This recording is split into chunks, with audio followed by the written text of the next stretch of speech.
It's time for Avon Oriole football on Audio Sports Online. Tonight's broadcast is brought to you by McDonald's, the Hendricks County Flyer, Reynolds Body Shop, Legends Pub and Grill, McNamara Florist, the Payroll Department, Avon BMO Harris, and Citywide Paving.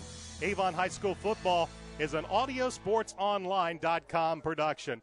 Good evening, everybody. Welcome to Avon High School. We are at Oriole Stadium, where tonight the Avon Orioles will open up the home portion of the 2013 season when they take on the Shamrocks from Westfield High School. Good evening, everybody. My name's Brian Scott. I'm joined tonight by the Indiana Football Hall of Famer and former Avon coach Dave Shelbourne.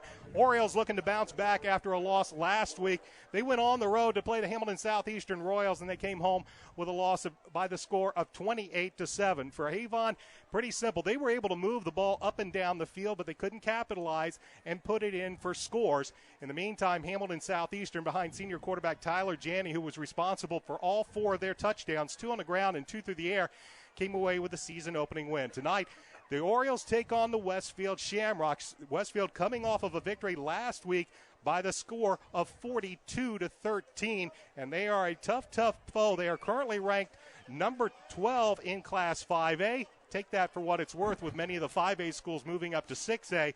But Westfield, they have a bit of a senior leadership on this team. And you look at, you don't have to go too much further than their quarterback, Nick Ferrer. He led the conference in passing last season, and they've got some very talented players for head coach Jake Gilbert. I bring in Coach Dave Shelbourne. And Coach, we watched last week, we watched the Orioles move the ball up and down the field. Sophomore quarterback Brandon Peters, he looked pretty good at times, showing some maturity beyond his sophomore years. They got some contributions in the running game in the second half, especially from running back David Shaw. What do we need to do this evening to have the Orioles get their first win of the season? Well, I think number one, it's a consistency thing. I mean, they were spotty. They did run well at times. I thought Brandon Peters was outstanding for his first game out as a sophomore. But, Hamilton Southeastern is going to be a top 5 team. They're a tough team to open with, especially on the road. They came in with some experience. They hit some big plays early, and that put, the game plan got a little bit different for Avon after that when you're playing a little bit of catch-up football. But overall, I think Coach Bless probably saw a lot of positives when they got in there and looked at the film. Defensively, they played pretty well for the most part, but they gave up some big plays. They had a 30-some yard run for the option. They had a 50-yarder that set up the first touchdown. They had a little screen pass, I think, for close to 50. And, those are the things that they need to try to stop. The defense has been a strength. It's going to have to be, I think, a little bit again tonight. Westfield's going to come out and be a little bit different than last week because they're a little bit more of what I would call a finesse team.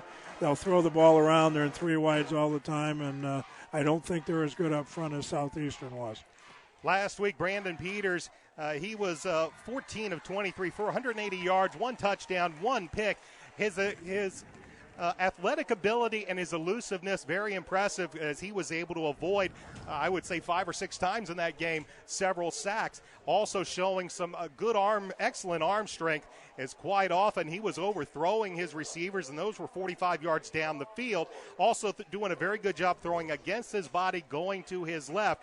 Again, some maturity beyond his years as a sophomore gets his second start. Some of the other stats from last week, as we looked at the rushing game, Taiwan Johnson, he had 10 carries for 62 yards, but it was David Shaw in that second half getting the brunt of the Orioles' rushes, 11 carries for 75 yards. Again, when you look at the end of the night stats for the Orioles offense, it was outstanding. They moved the ball well, but they got to capitalize, because even if it's Hamilton Southeastern or no matter what opponent you have to be able to put points on the board.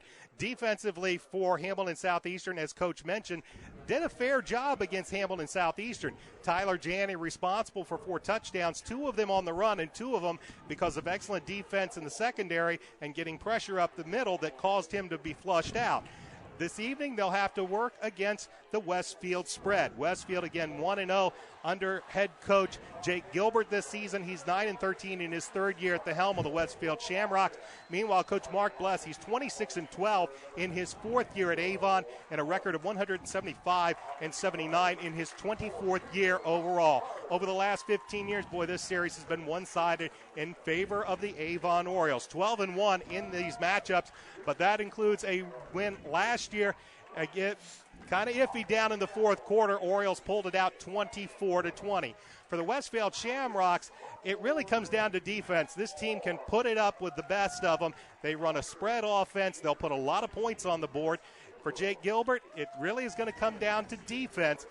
Coach, sports is a pretty simple thing. It's you want to score points and you want to keep the opponent from scoring points. If Westfield allows just one fewer touchdown a game last year, their 3-7 record is easily 7-3. Well, you know, Coach Gilbert's been around. He was actually at North Montgomery when I came over here and got the Avon job. I remember Jake as a player. He was a great football player, hard-nosed as can be at Ben Davis when I was the head football coach at Warren Central. He brings a good attitude of toughness. He spent a number of years at Wabash working both sides of the football and brought their pass offense over here. They're much improved. He's got a nice staff. I think the program's heading in the right direction. Film I saw this week, they have nice skills. You mentioned that already. They will put the ball up. My question when I watch the film is whether or not they'll be able to handle the size and the athleticism of the Avon front. Last week, I think Hamilton Southeastern and Avon both had good fronts. From what I saw on film this week, I would give the advantage up front to Avon, and I think that'll be the difference here tonight. The keys for Avon is to stop senior quarterback Nick Ferrer. He threw for over 2,100 yards last year, including 17 touchdowns. He led the Hoosier Crossroads Conference in those categories. He was also all-conference. Also, wide receiver Devin Reece. He was also all-HCC last year at wide receiver. He had 6 touchdowns. He's also got an offer to go to Ball State next year. He's a 3-year starter for Coach Gilbert. They'll also want to look at Jacob Robinson, very good defensive player, and Wade Bertrand at left tackle is the returning starter. He is Westfield's best offensive starter. We're getting ready for kickoff here. Sit back. We hope you enjoyed tonight's broadcast of Avon Varsity Football on Audio Sports Online. Kicking off for the Westfield Shamrocks will be Nick Dowd. And setting back deep for the Orioles will be Nick Aitchen and Cress Kimbrough. Orioles in the black, Shamrocks in the white. We're ready for football here at Avon High School. The home opener for the Orioles, as it is Nick Dowd getting ready to put a foot into the football. Dowd kicks it away. It will go deep.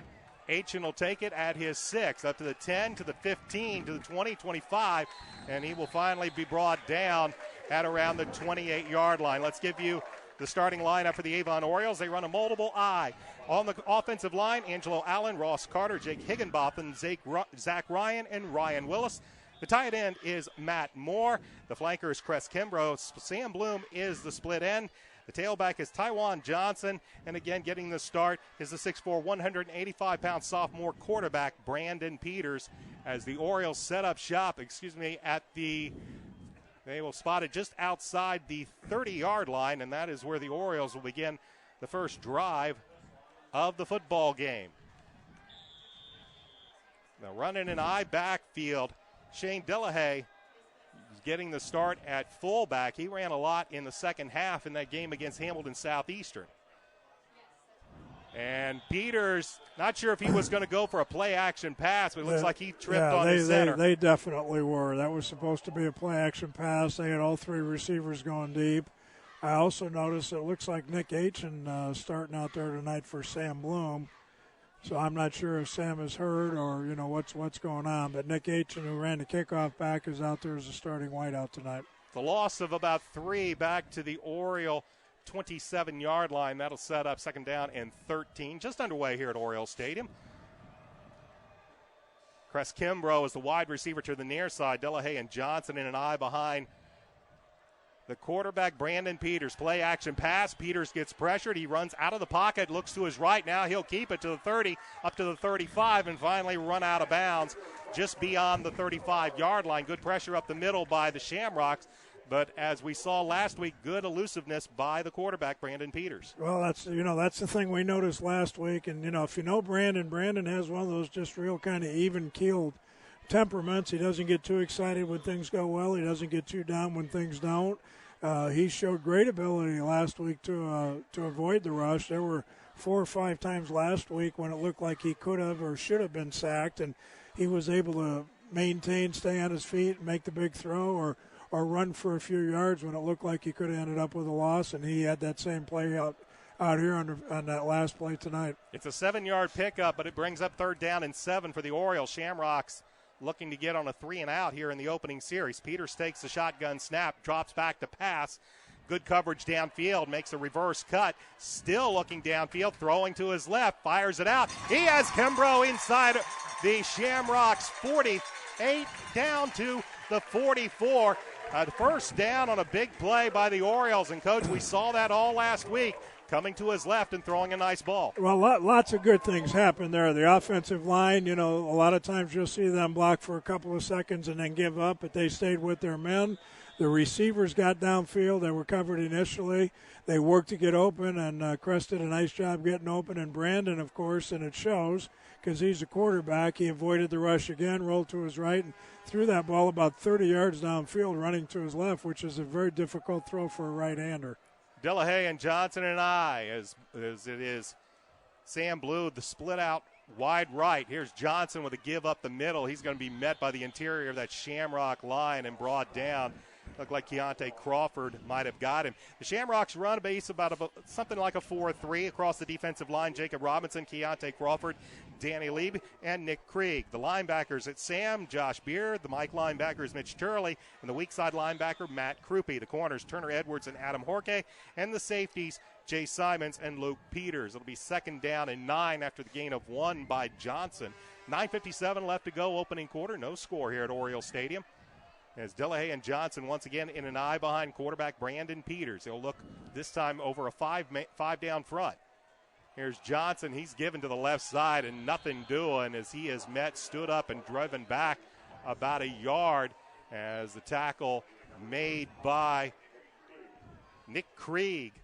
Loss of 3. It'll make it 3rd down and 12. Yeah, this is one area I know Coach Bless wants to improve in. Last week they had a couple of plays, but what they weren't able to establish last week was just kind of a consistent running game where they felt comfortable that they could go out and get 3 to 5 yards a crack, and I'm sure that's one of the things he's hoping to establish tonight. Cole Rightly will join Sam Bloom out on the right-hand side. As this time Peters will work out of the gun. 3 down for Westfield. Peters takes the snap. Here's the pressure up the middle. Steps up, delivers, looking for Cole Rightly. Peters took a shot, delivered the football, and Josh Beer was there just to tip it away from Cole Rightly to set up 4th down. Yeah, nice little weak side blitz that time. They set it up pretty well. They took their defensive tackle, and they slanted him down inside, brought the linebacker through the area in between the guard and tackle, and he came clean. He was deep enough that Brandon was able to get the ball out of his hands, but he definitely was rushed on that play. Niles Edwards back to kick, back deep. Adam Horke for the Shamrocks as Horke stands at about his 11. Edwards gets this one away, a nice high kick. Oh. And Horke will take it at the 10. He cuts up the middle, and he'll go down after about 8, but a penalty flag. I think we got a break, but, we'll take it. Horke gets about a 7-yard return, but a penalty flag back at the Oriole 46-yard line. We'll see what they elect to do. I would say that whoever the special teams coach is for Avon should get credit for this because the punter went down. I'm not sure I saw a whole lot of contact. They're going to call the illegal procedure against the Orioles. Okay, then I know. And running into the kicker, so it's going to be offsetting penalties. And they'll replay 4th down. Yeah, the end on the left side for Avon when he came back in should have lined up on a line of scrimmage and kind of lined up in that no-man's zone where you – and I'm not too sure he really knew, but they called him for being in the backfield, and that's what created the penalty. So they will head back to the other end of the field. Meanwhile, there was an Oriole player down at about the 21-yard line. And it is Nick Aitchen.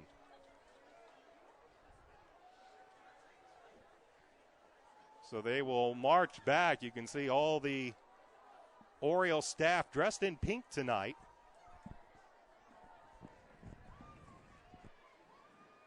And while we have a moment, we'll take a break as well. With 8:48 left to go first quarter. No score. Back in a moment. This is Oriole football on ASO.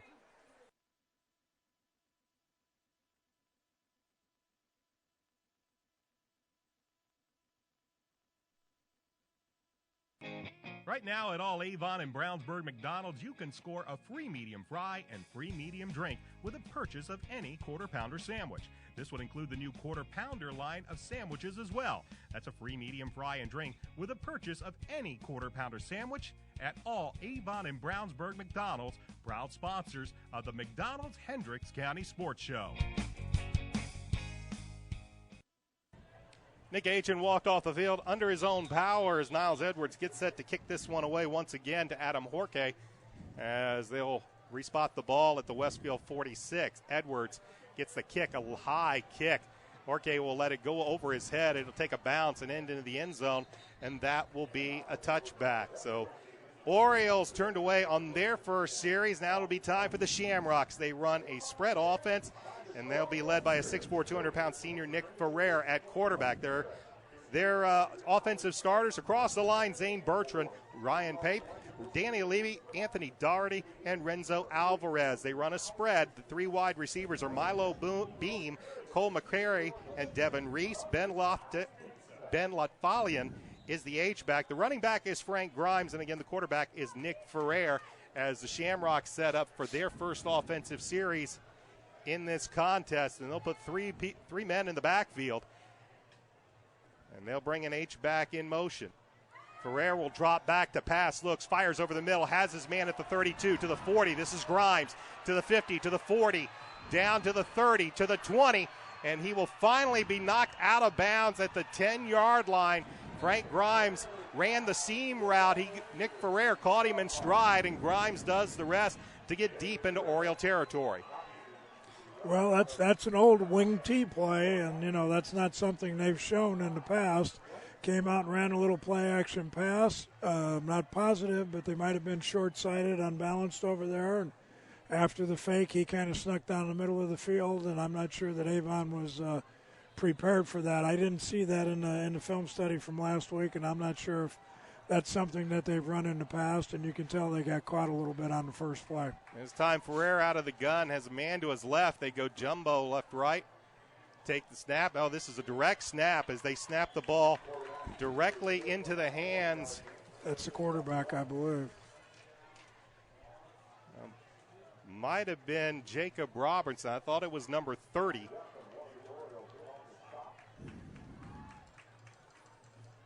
Either way, it goes for a gain of about 3. It'll go down to the Oriole 2-yard line. It'll be second and goal from the 2.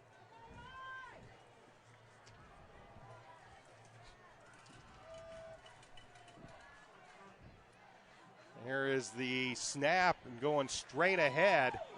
And Ferrer will keep it, and he will be shy of the goal line. Coach, one of the first rules in broadcasting is always wear your glasses. Well, I was happy you can see that far. It's one of the disadvantages of growing old. It is Ferrer that has the he is wearing number 30 as he takes a snap, high snap, plows over the left side, and this time from 1 yard out, Nick Ferrer will drive it in, and the Shamrocks strike quick as they go on a quick 4-play drive, and they punch it in from 1 yard out.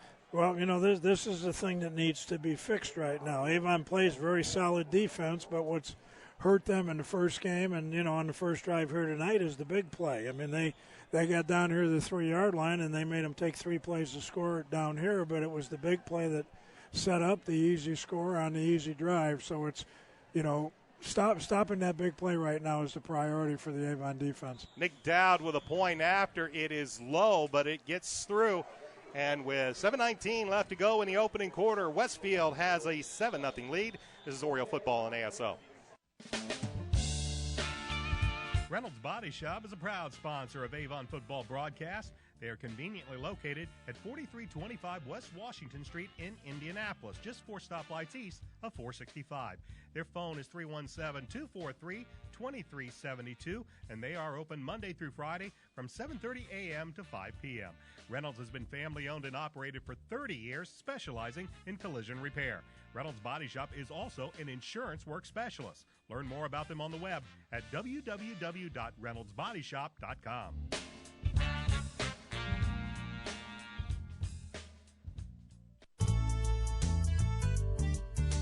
It's lunchtime, and you need something hot, fast, inexpensive, and most of all, it's gotta taste good. You're thinking of Sweet Treats. Located at US 36 and Dan Jones, right behind the CVS Pharmacy.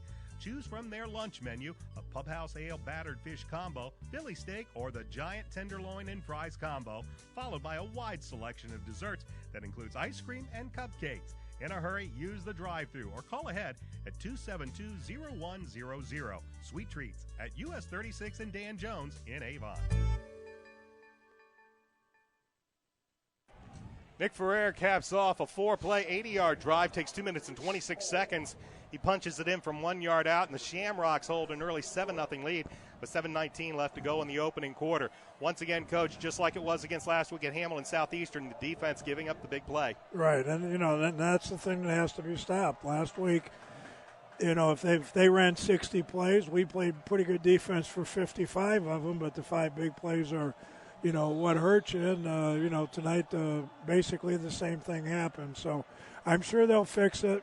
Coach Bomby's down there right now talking to his people upstairs, and they're trying to figure out what happened, and I'm sure it'll be fixed the next time out. Kimbrough and Rightly are back deep. This is Kimbrough from the 11. He cuts up to the 25, eludes a tackle, and he'll finally be ridden out at about the 30-yard line. Cole Rightly back deep with Kimbrough. Normally Nick Aitchen is back there on the kickoff returns, but he was shaken up on that one punt. We see him now down below us. He looks to be okay, but not in there on that kick return, as the Orioles will begin this drive. 1st and 10 from their own 31-yard line with 7:13 left to go first quarter, trailing 7-0. Brandon Peters brings the offense back out as Thomas Hicks this time will join David Griffith. Or excuse me, that's David Shaw in the eye. Give it to Shaw. He'll go right up the middle, and he will be met by the weak side linebacker, Matt Krupe, after a gain of only a yard or two. Yeah, I mean, it looks like Avon came in here tonight trying to establish the power running game, and it's something that if you're going to be successful offensively throughout the season, you're going to have to do. But at least in the early stages of the game right now, Westfield's playing the power football inside the tackles, defending Avon pretty well at this point. It'll be Shaw and Hicks once again in the eye. Sam Bloom low and wide out, 5 down front for Westfield. Here's the give to Shaw. He's going to be met 3 yards back by 3 Westfield defenders, driven back for a loss of a couple near the back to the 30-yard line. It'll be 3rd down and 11. Yeah, at this point again, I'm not too sure. That they're not going to try and force Brandon Peters. He's still a sophomore. They're going to make him throw the football and try to put pressure on the youngster, because right now they have just totally shut down the running game. So Avon's going to have to mix things up here a little bit to move the football. Peters out of the gun with Shaw to his right. 3 wideouts in the pattern for the Orioles. Kimbrough and that is Sam Bloom to the near side. Back to passes. Peters steps up in the pocket, fires over the middle, incomplete. Looked like he was looking over the middle. Matt Moore, the tight end, on a little curl route down the middle. He was open, a little bit behind him, but, he did get his hands on the football. Would have been a tough catch, but, now we're punting it away. I will give a shout-out here, and I hope I don't jinx him, to Cole Bennett, who's the long snapper. Cole's one of my buds in school and does a great job, and like I said, I hope I don't jinx him, but he's done a terrific job here for them, for Avon, for the last couple of years. Niles Edwards with a kick, high kick, turns it over. Backing up is Adam Horke to the 25. Jorge comes the near side, looking for some room, gets one block, and he's finally going to be brought down, tackled on the play by Zach Williams. And with 5:37 left to go in this quarter, Westfield will have the football once again. They converted their first offensive series into 7 points. Now we'll see how they do on their second offensive series after the defense is able to force Avon into a quick 3-and-out. Well, at this point, Westfield's done a little scouting. They came out with a play that Avon looked like they hadn't seen.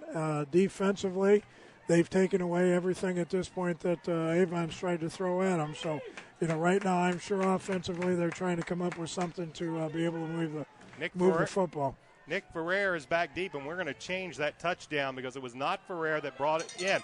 Ferrer drops back to pass, looking down the field. He has Devin Reece, and a penalty flag's going to come out as they are going to get Ryan Bradley, I believe, for pass interference down the near side. That touchdown on the previous by Westfield, and I thought my eyes were deceiving me. It was Jacob Robinson. He's listed as a 230-pound defensive lineman, but he wears number 30, and he was doing the bulk of that running right up the middle, taking the direct snap. So we're going to credit Jacob Robinson with the touchdown, as Ferrer is wearing number 13, and it was Robinson, number 30, that scored the touchdown. Well, he is a big boy, and you want that big power back in there. I know the roster says 6'4", 230, and we're a long way away, but he looked awfully big even from a long way away. That's going to move it up 15 yards. There is some changes to the pass interference rules that, while it's not applicable here, defensive pass interference no longer carries an automatic first down, but 15 yards does give the Shamrocks the first down at their own 47. Here's a give to Grimes. He'll run around the left side, elude one tackle, and take it up the field as he turns the corner into Oriole territory to about the 48-yard line. Pick up a 5 yards on the play to be 2nd and 5. Yeah, right now they're doing a nice job moving the football, mixing things up. Went deep on first down, came up with the interference call, and now they're back to the running game, and they're just trying to mix things up on the Avon defense. Ferrer trying to get the Orioles to jump off sides, and now he'll look over to the sideline to get the play. Playing it down to 10 seconds on the play clock, down to 8. Yeah, Avon's showing blitz, so I'm sure they're changing and going to a different play. They'll bring Elvin Caldwell to the right.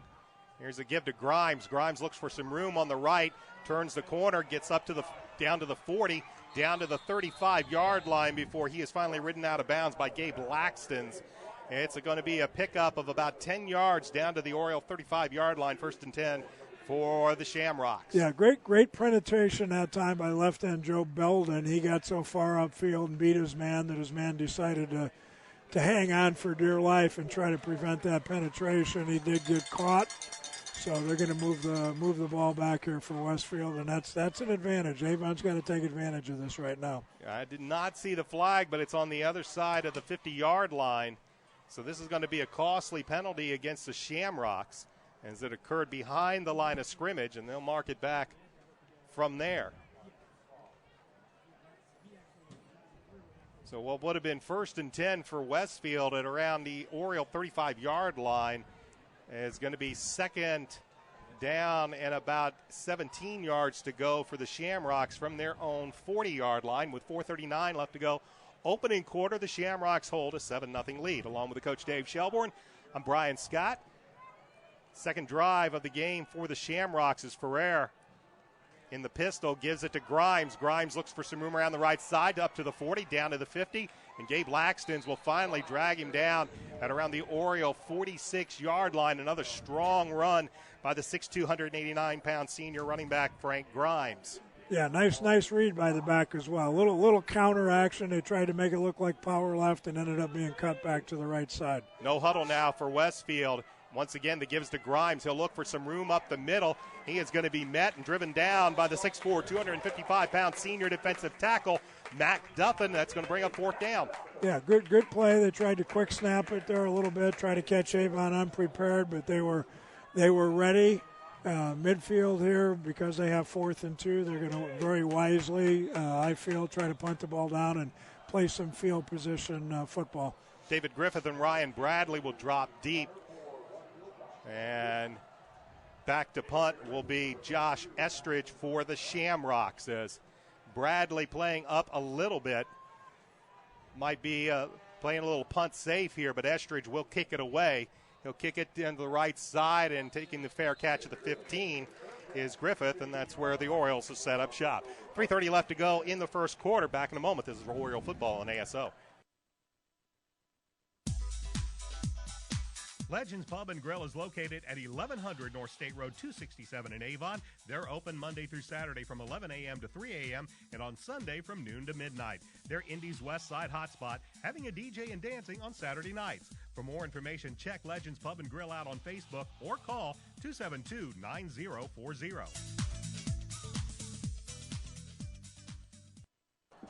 Orioles set up shop at their own 15-yard line with 3:30 left to go in the first quarter. Here's a little swing pass out, and they find Kimbrough. Kimbrough is going to turn it upfield, might get 2 or 3 yards. Making the throw, though, there for the Avon Orioles, Brandon Peters, as he looked over to the right side, found Kimbrough for a little quick hitch, and it picks up 2. Yeah, right now they're just looking for something to get the offense kick-started a little bit. Kimbrough is one of their better open field runners, a little quick throw to the outside. You know you're going to get 3 or 4. They're hoping to get more than that if he can break a couple tackles. Westfield defended it pretty well. Hickson, Johnson, and an eye behind Peters as he stares down a 5-man front. Peters under center, gives to Johnson. Johnson comes to the near side, and he's going to be tripped up and brought down on a tackle by Adam Horke, the 5'6", 155-pound senior cornerback for the Shamrocks. Little to no gain on that play as a good arm tackle by Horke. Yeah, actually the corner came all the way from the outside, read the off-tackle play, and just beat the block by the wide receiver and came down inside. I can tell you honestly, as a guy that used to call plays, I'd be excited to see that, because if he's biting that quickly on a run, you're going to be able to set him up sometime later, and I'm sure Coach Moore upstairs is seeing that as well. It's another 3rd down and 7 for the Orioles. They went 3 and out on their last as the Shamrocks back in pass protection. Here's a quick out to Bloom at the 25, turns it upfield, and a nice open field tackle, and that's going to be very, very close to a first down. Adam Horke once again with the tackle. Bloom gets just enough for the first down to move the chains, as they will spot this ball at the 28-yard line of Avon, 1st and 10. Under 2 minutes left to go, opening quarter, and the Orioles trail 7-0. Yeah, you don't want to get too crazy down here because of field position, but at the same time, I think it's good that Avon's trying to open it up here a little bit, because they're going to have to mix things up here, at least in the early stages, to move the football. 3 wides as Cole Rightly works the slot right side. Peters out of the gun, gives the ball to Johnson. Johnson with a hole up the middle, to the 40, to the 45, and finally ridden down at about the 45. Taiwan Johnson exploded through the line, and finally the cornerback Turner Edwards was able to bring him down, but not after a gain of about 17. Yeah, that inside zone play is a little bit quicker play than what they were running earlier. Earlier they were running some ISO power type football. Your linemen have to hang out of their blocks a little bit longer. Your fullback is the lead blocker. This time the back is up a little closer to the line of scrimmage. The offensive line did a great job creating the opening, and Johnson hit it quickly. And the ball spotted at the Oriole 46-yard line, and now we'll have a whistle and a penalty flag over on the far sideline. Somebody doesn't have a mouthpiece in, I think. Lined up offsides. Didn't look like he lined up offsides. Well, the call is encroachment, and that'll spot the ball into Shamrock territory. This drive started at the 15, and Coach, last week, Avon had a lot of long drives, but they spent most of that last week starting deep in their own territory, usually around the 20-yard line. Well, what we need to see, I think, for a confidence boost is, that 50-yard pass over the top, or if Johnson breaks one there, let him go 70 and instead of 20. I think all Avon needs is just to hit a couple big ones and open things up. And here's Johnson on a give, and he's going to be eaten up by Danny Levy, the nose guard, and there was plenty of penetration along that Westfield defensive front. Yeah, it was everywhere. I don't know if they blitzed or just guessed right that time, but they had a number of people in the backfield. Well, the 5 yards they gained on the penalty, they lost on that play. It'll bring up 2nd down and 10. 27 seconds remain in this opening quarter, 7-0 lead for the Shamrocks. And on this 2nd and 10, the Orioles will line up 3 wide with Bloom in the slot left along with Kimbrough. Cole Rightly to the right, Tywan Johnson to the right of Peters in the gun. Peters waits for the snap, low snap, picks it up, drops back, a little screen set up to Johnson. Johnson will cut it up the field but gain very little. It's good pursuit by the Shamrocks, limited to only a 1-yard gain up to about the 46-yard line, and that'll be the final play of the first quarter. 1 quarter in the books here at Orioles Stadium at Avon. The Shamrocks lead the Orioles by the score of 7-0. Back with second quarter action right after this. This is Oriole football on ASO. We'd like to say thanks to our friends at the Hendricks County Flyer that have helped make tonight's video webcast possible. Please check them out online as well as watch tonight's game at flyergroup.com. We'd also like to thank Citywide Paving for their support of Avon football and our Avon football broadcast this year. Motion 360 by Hendricks Regional Health provides care for the way you were meant to move. We care for every muscle, bone, and joint in your body to get you back to the activities you love. Get more information online at mymotion360.org. If you're a business owner, with or without employees, you're probably wondering about your payroll. Is it being prepared correctly? Are the right amount of taxes being taken out? What about child support, workman's comp, auditing, unemployment, Social Security, local taxes, payroll deductions? It can be a bit overwhelming, but we've got the answer for you. The Payroll Department Incorporated. We'll take care of all those payroll headaches and manage any unique deductions that apply to your company. We offer several ways to submit your payroll and provide you with customized timesheets for reporting. The Payroll Department Incorporated, located at 701 North Green Street in Brownsburg. A 1-yard run by Jacob Robinson is our lone score as he plunged it in to complete a 4-play 80-yard drive. Shamrocks with a 7-0 lead. Orioles facing down a 3rd and 10 as we switch ends of the field along with Coach Dave Shelbourne. My name's Brian Scott. And the first play of the second quarter will start at the Oriole 46-yard line, 3rd down and 10. Peters with Johnson to his right in the gun. 3 wideouts. Peters takes the snap, has plenty of time, looks downfield, rolls to his right, fires downfield, and the pass is in and out of the hands of Cress Kimbrough. A low pass that Kimbrough tried to go and reach with both arms, but it falls incomplete. That'll bring up 4th down. Offensive line did a great job that time with protection, gave Brandon plenty of time, but secondary, Westfield covered it pretty well. Kimbrough broke late. He tried to get him the ball and just wasn't quite able to handle it. Niles Edwards back to punt one more time for Avon as Adam Horke drops back deep to around his own 19-yard line. Edwards will get this one away at the 35. Horke driven back. He will take this at the 12. Looks for some room around the right side, cuts up to the 20, and then he'll finally be met and dropped. Looks like on the tackle, Mac Duffin, I believe, might have been in there on the tackle, but it'll be 1st and 10 for Westfield as they begin their first drive of the second quarter up 7-0. They'll spot this one at the just shy of the 24-yard line as Ferrer brings the offense back out onto the field with a 7-0 lead. He'll have Frank Grimes behind him as Ferrer works out of the pistol. Play action pass to Grimes. Ferrer rolls near side, fires out.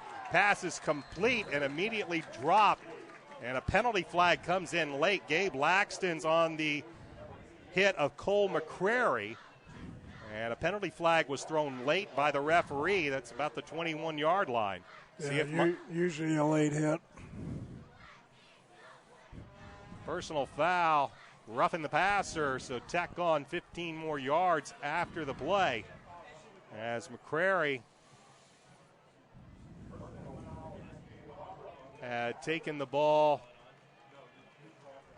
for about 10 yards, and now they're going to move this one all the way down, all the way up, and spot the ball at the Westfield 47-yard line. So big play as Laxton's made the hit on McCrary. McCrary held on to the ball nicely and then tack on 15 for the roughing the passer penalty. 1st and 10 Westfield.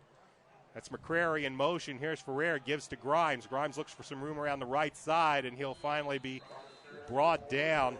Chad Piatek, the 5'10", 205-pound senior outside linebacker with the tackle, but not before Grimes picked up 3.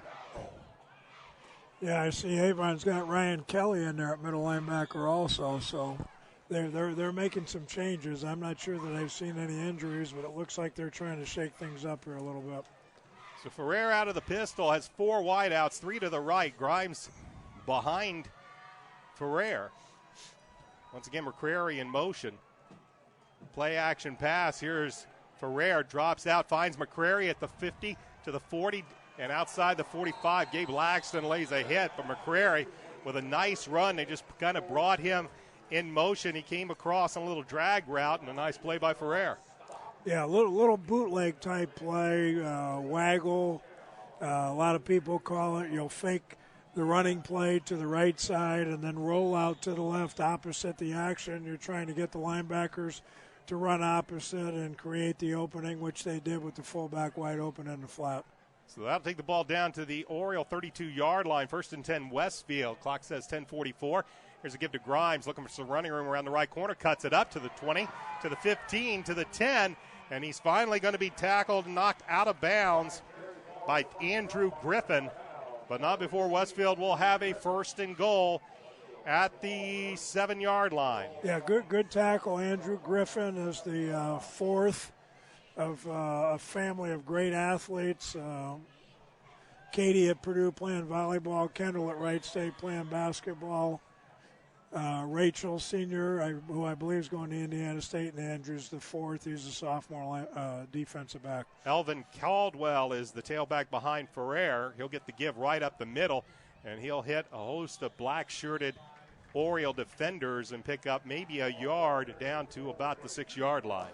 Yeah, the play before Avon blitzed, and that's one of those feast or famine deals. If you hit the blitz, you're going to come up with a loss or a big play. But if if you block it a little bit, you lose that second line of defenders, and that's what happened, and that's what caused the big play. Officials timeout as McCrary heads to the sideline and might have an equipment issue as they get him settled. And McCrary will sit out this play as the Shamrocks will bring Nick Krieg in as an H-back to the left of Ferrer. Caldwell remains the tailback behind him. 2nd and goal from the 5. Here's the give to Caldwell. Left side, goes over one man, keeps pushing, spins into the end zone with a nice second effort. He's in for the score.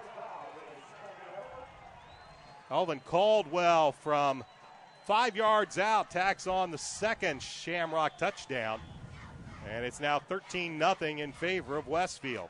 Well, I mentioned in the pregame that I thought Avon was going to have the advantage up front, but in the first quarter and a little bit into the second quarter right now, I'd say I'd have to give the advantage to Westfield. Their offensive line right now is, moving the football pretty well, both on the ground and in the air, and defensively, they've basically shut down the Avon running game. So, I'd say the Lions are going to have to pick things up here a little bit, and Avon's going to have to make some big plays on offense to get back in this game. Nick Dowd with a point after for the Shamrocks. Good snap, good hold. Kick is up. And the kick is good. 9:51 left to go in the first half. Westfield extends their lead. They lead the Avon Orioles 14-0. Back in a moment. This is Avon football on ASO. McNamara Florist is Indy's hometown florist since 1954, with 8 convenient locations, including the new Avon store on Rockville Road. McNamara Florist is famous for our floral designs for all occasions that help our clients express their emotions through flowers. Visit McNamara Florist for outstanding personal service and to select from the renowned home decor merchandising, including stunning Christmas classics. McNamara Florist is located at 9655 East Highway 36 in Avon, and you can give them a call at 579-7900.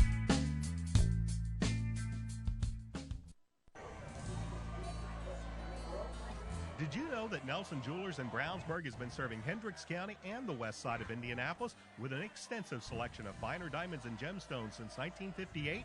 Nelson Jewelers is a family-owned jewelry store specializing in unique jewelry, jewelry repair, appraisals, and watch repair. Nelson Jewelers is conveniently located in downtown Brownsburg, across from the Hendricks County Bank.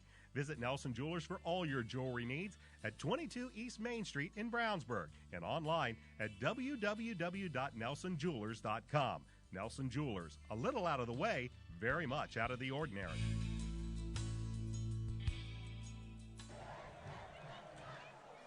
Cullen Caldwell caps off a seven-play drive with a 5-yard touchdown run in a minute 51, and the Shamrocks lead 14-0. Kick is deep.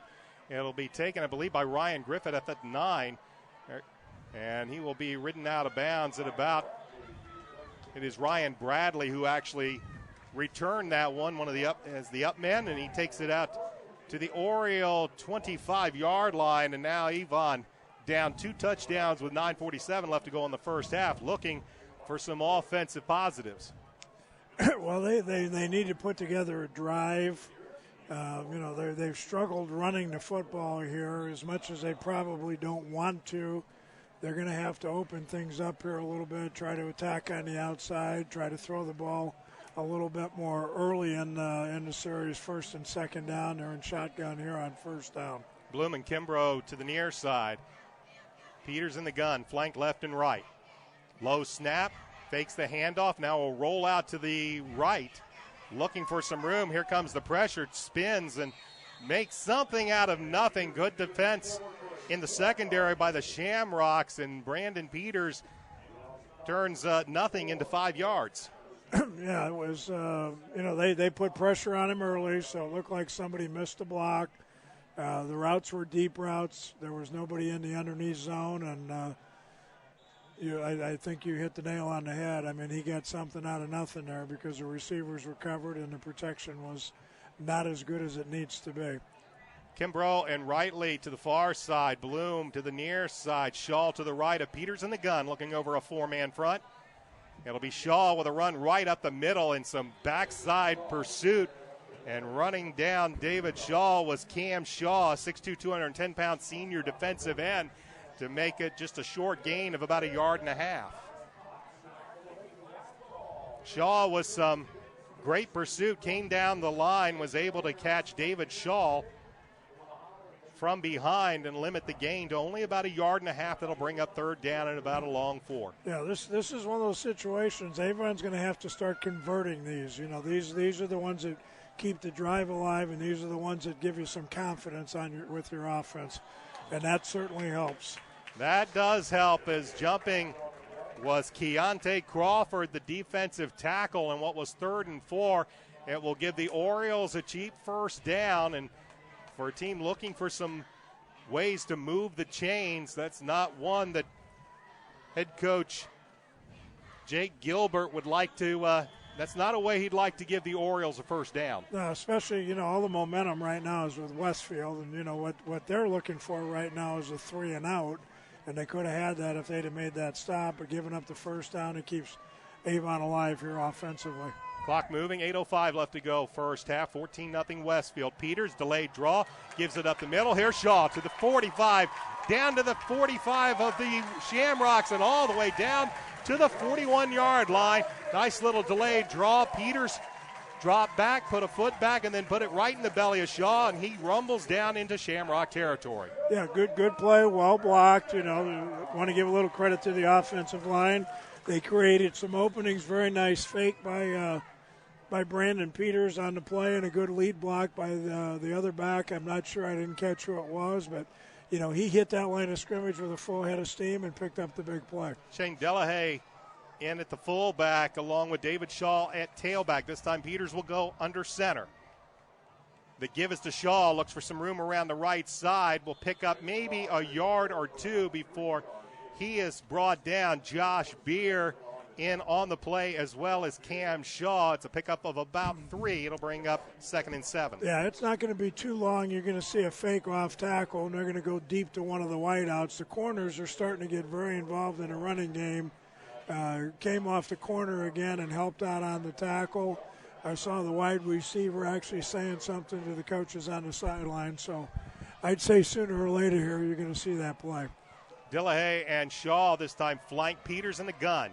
2 wideouts to the far side. The play action pass. Fires to Bloom. Bloom, he was juggling it. We'll see what the officials say. They'll say it hit the carpet. Bloom went high.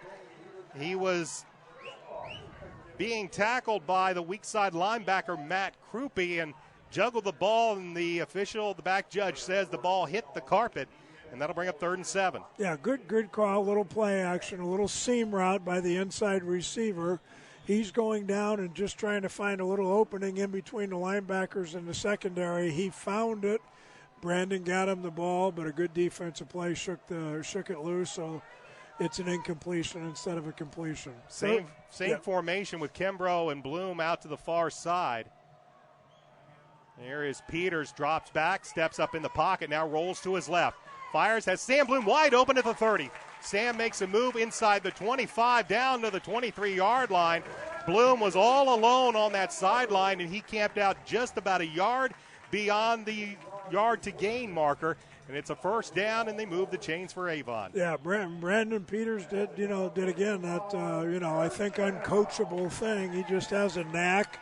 The rush came up on the outside. He stepped up inside the rush but didn't panic. He didn't take off and run. He bought himself a little time, moved out to the left.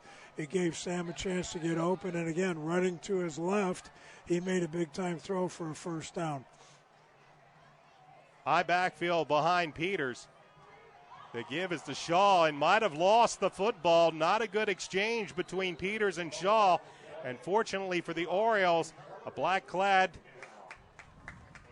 Oriole fell on the football. Yeah, looked like inadvertently the fullback knocked the ball out of Brandon's hands.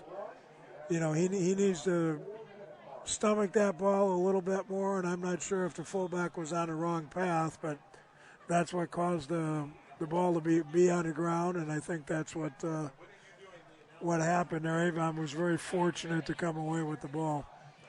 It's a loss of about a half a yard on the play. Bring up 2nd and 11, ball at the Shamrock 24-yard line. 5:40 left to go first half, 14-0. Shamrocks with the lead, Orioles on the move. Snap, Peters fires, Cress Kimbrough all alone, touchdown, Orioles. It was just a matter of time, the way they were playing defensively. Like I said, I wasn't sure when they would go to it, but the corners were getting too involved in the running game. You can't play the run and defend the pass. They kind of caught him in that in-between area. He got a good release, ran it up the sideline, was able to run away from the safety, and it was right on the money route and right on the money throw by Brandon Peters for the score. Niles Edwards for the point after as Cress Kimbrough hooks up on a 24-yard strike from Brandon Peters. Kick is up. Miss. Might have gotten it, and it is wide right. The PAT is no good. And with 5:30 left to go in the 1st half, Avon's on the scoreboard. They trail the Shamrocks 14-6. This is Avon football on ASO.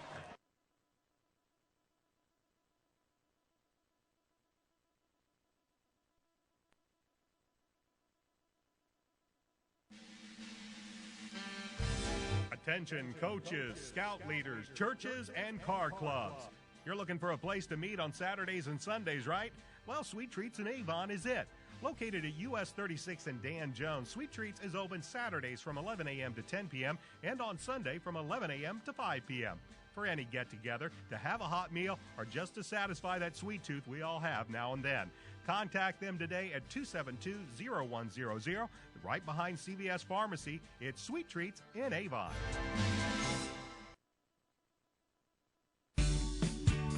Since 1984, BMO Harris Bank has grown to become one of the largest banks in the Midwest, serving personal, commercial, and affluent customers. Located locally at 610 West Northfield Drive in Brownsburg, we thank them for their sponsorship of the Hendricks County Coaches Show.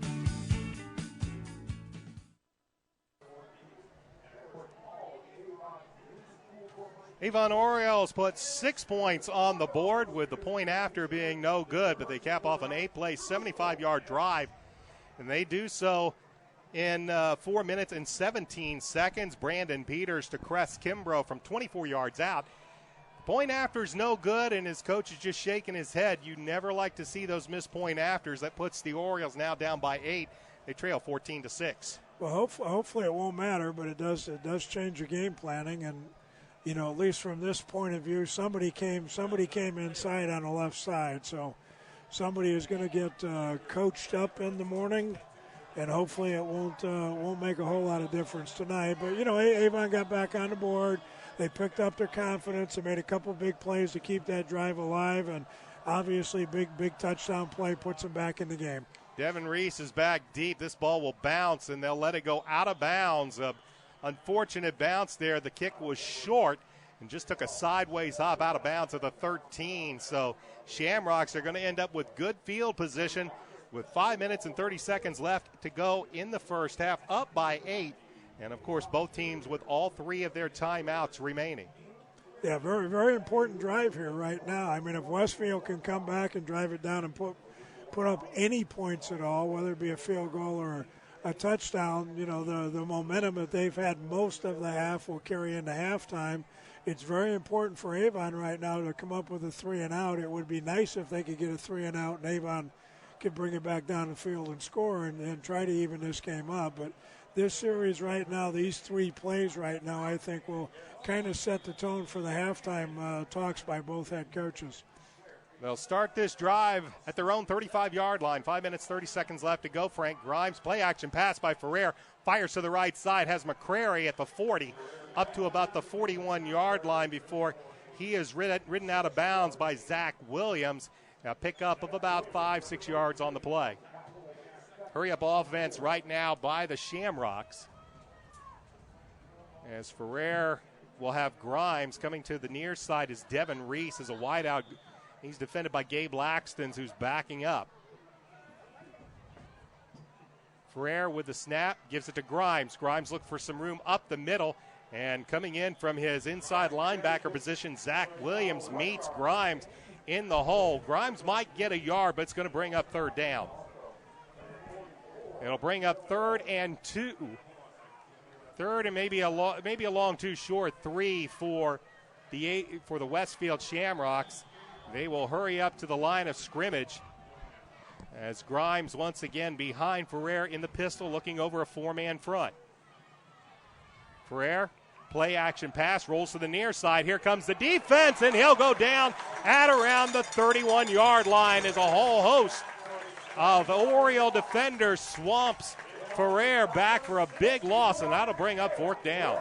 Well, football is a guessing game or a chess game, however you want to look at it. That time they tried to go with a play-action pass, hoping they could hold the linebackers. Avon countered by blitzing their linebackers, so they totally ignored the fake. The fake meant nothing to them because they were coming, on the blitz, and they were just ignoring it. Avon was able to get in there and make the big play, and that's exactly what I talked about earlier. Avon needed a 3-and-out.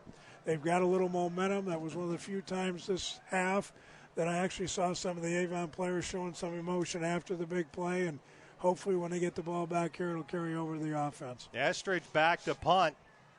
David Griffith stands at his own 29-yard line. Punt is away. It's a high kick.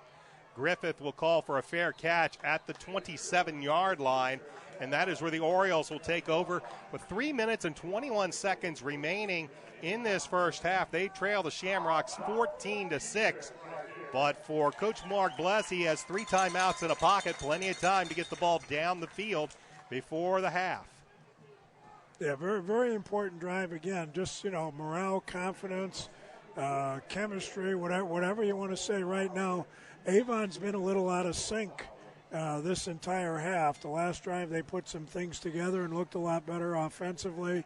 This last series defensively was probably the best series they've had with the 3-and-out, and it looks like they're starting to gel a score here, or at least a good offensive series here this right at the end of the half would sure be helpful. Well, I mentioned that Coach Bless had 3 timeouts. It's down to 2 as they'll take a timeout before they start this drive. 3:21 left to go first half.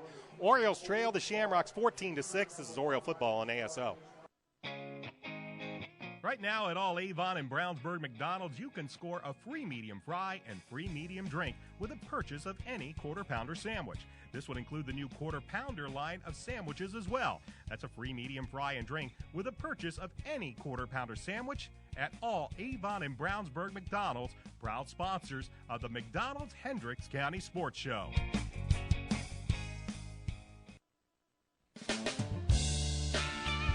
Reynolds Body Shop is a proud sponsor of Avon football broadcast. They are conveniently located at 4325 West Washington Street in Indianapolis, just 4 stoplights east of 465.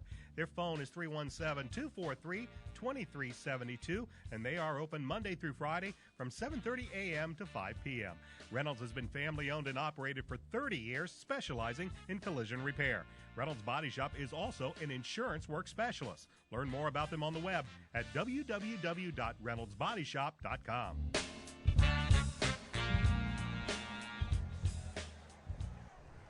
After the timeout, the Orioles will start this drive 1st and 10 from their own 27-yard line. 3:21 left to go in the half.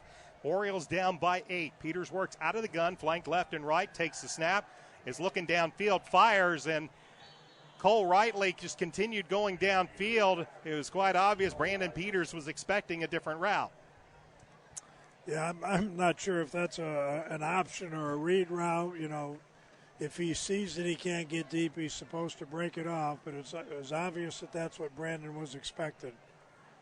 Protection was good. I think it's good that they're looking here. They're showing some confidence in Brandon Peters right now. They're not sitting on the ball. They're trying to move it down the field and see if they can get a score up here before the half. Rightley and Bloom will come out to the near side. David Shaw, and it is Thomas Hicks, offset eye to the left as Peters goes under center this time. There is a give. Shaw will look for some room, not find a whole lot, and he might even lose about a yard. They'll mark it back inside the 27. That's going to bring up 3rd and long.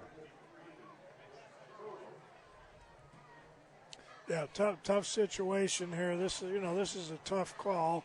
You certainly want to go for the first down, but at the same time, you're inside your own 30-yard line. There's, just right around 3 minutes to go in a half, so you don't want to turn the ball over. You don't want to give Westfield good field position. You'd like to get a first down and keep the drive going, but if nothing else, you want to at least have a chance to punt the ball down the field and make Westfield go the entire field to score. Shamrock showed blitz, and they might have gotten across the line of scrimmage just a hair early as they brought the weak side linebacker on a blitz, and they'll stop the play, and we'll see what the call is. And they'll call a procedure penalty, a false start against the Orioles. Matt Krupe snuck up, and you could tell he was coming to blitz. Might have been able to get one of those Orioles defenders to flinch. Again, this is one of those you'd like to get a first down, but boy, 3rd and 15 down here with a sophomore quarterback, and you haven't really been moving the football all that well. I know the fans don't like it, but sometimes the smart move here is, just to take what you got the first half, go in and fix it at halftime, and come back and win this game in the second half. Ball will be at the 21-yard line. Orioles need to get to the 37 for a first down. Peters out of the gun. 3 wide outs in the pattern. 4 down line for Westfield. Low snap, but Peters picks it up. Penalty flag on the play. Fires. This one's picked off. Josh Beer stepped in front of the pass and picked it off, but let's see what the penalty flag is about. It was thrown right at the snap of the football. That might be defensive offsides. Nope, they'll call a procedure penalty against Avon. That'll be declined, so the interception stands, and Westfield will have it 1st and 10 at their own 22. As Josh Beer picks off Brandon Peters. And now the Shamrocks, with 2:03 remaining, up by 8, are in prime position at the Oriole 22-yard line. Well, as best you can defensively, you put that behind you. You understand that, this is your job. Your job is to keep them out of the end zone.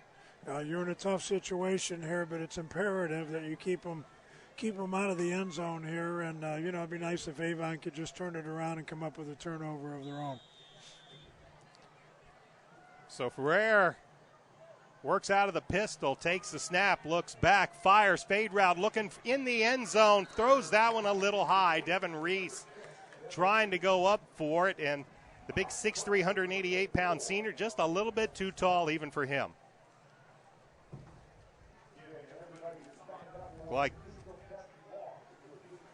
David Griffith and Gabe Laxton's back there, but the pass falls incomplete. 2nd and 10. With the ball at the Oriole 22-yard line, minute 58 left to go first half. Here's a give to Grimes. Grimes goes on a nice tackle. As coming in and making the tackle is Joe Belden, but Belden loses a helmet and he'll be lost for a play. So Belden make a nice tackle as he was being engaged by a block and was able to shed the block and make the tackle, but loses his helmet in the process. And a big 3rd and 9 now for the Shamrocks. Oriole defense looking to toughen up here with a minute 46 left to go in the half. Ferrer will look over to the sideline. He has Frank Grimes behind him as he works out of the pistol. 4 wideouts in the pattern for the Shamrocks. Ferrer trying to get the Orioles to jump on the hard count, still trying to get him to jump, trying to get the 5 yards, and with 3 timeouts in their pocket, I believe Coach Jake Gilbert may just let this one roll down, take a timeout, and come up with a play on 3rd and 9. It's exactly what they are going to do as he makes the timeout. And with a minute 21 left to go in the half, we'll take a timeout as well. 14-6, Westfield with the lead. Back in a moment. This is Oriole football on ASO.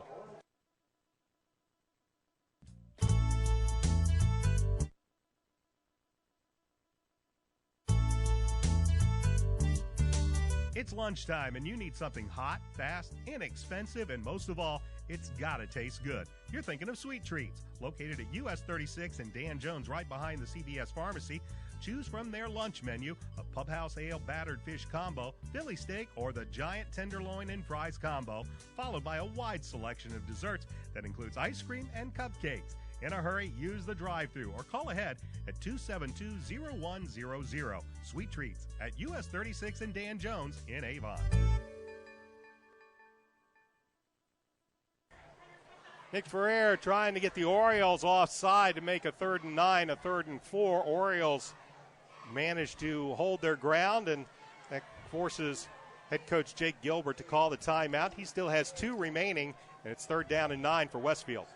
Yeah, interesting call here. It'll be interesting to see if he tries to get it all or if he's going to be patient here and try and pick up a couple and be happy with a field goal attempt. Ferrer with Grimes behind him as he works out of the pistol. He'll bring a man in motion. That's Turner Edwards to the other side of the formation. Here's a delay. Here's a give to Grimes. Grimes looks for some room, cuts it up. He is going to be undercut by T.J. Wilson, the outside linebacker. He'll pick up about 5. But it will make it 4th down. They'll spot the ball at the 16-yard line. And right now, Coach Gilbert leaving the offense on the field for this 4th down and 4. We're under a minute left to go in the first half, but they may run this clock down and then call a timeout with 2 remaining. Yeah, I'd say that's a good call. I think that's his plan here is they're going to be content now to kick the field goal, take 3 points, try to go up by 11 at halftime, and make whatever corrections they make. But, at this point, they've played awfully well this first half. What they don't want to do is give Avon a chance to get back in here momentum-wise, in addition to on the scoreboard. We're going to take a quick timeout as well as we come back for the final 33.4 seconds of the half. Westfield up 14-6. This is Oriole football on ASO. Legends Pub and Grill is located at 1100 North State Road 267 in Avon. They're open Monday through Saturday from 11 a.m. to 3 a.m. and on Sunday from noon to midnight. They're Indy's West Side hotspot, having a DJ and dancing on Saturday nights. For more information, check Legends Pub and Grill out on Facebook or call 272-9040.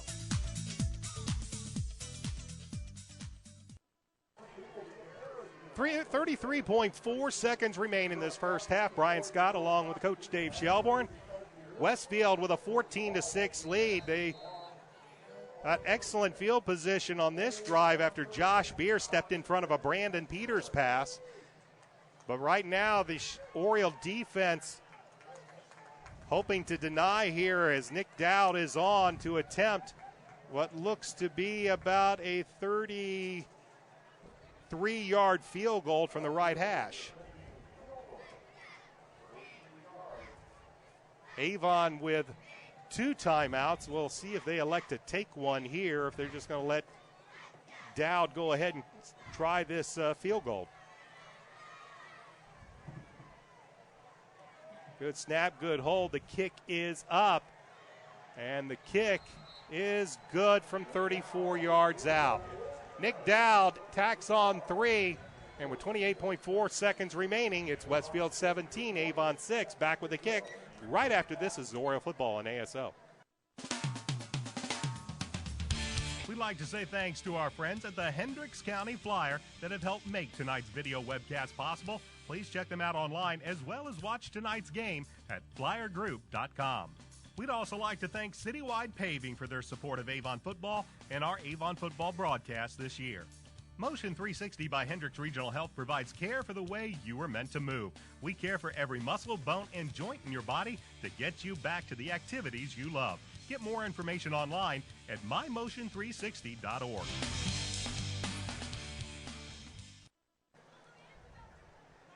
The Westfield Shamrocks are able to turn the turnover into 3 as we have the closing seconds of the third quarter. Westfield with a 17-6 lead over the Orioles as Nick Dowd kicks a 34-yard field goal to tack on the 3 additional points.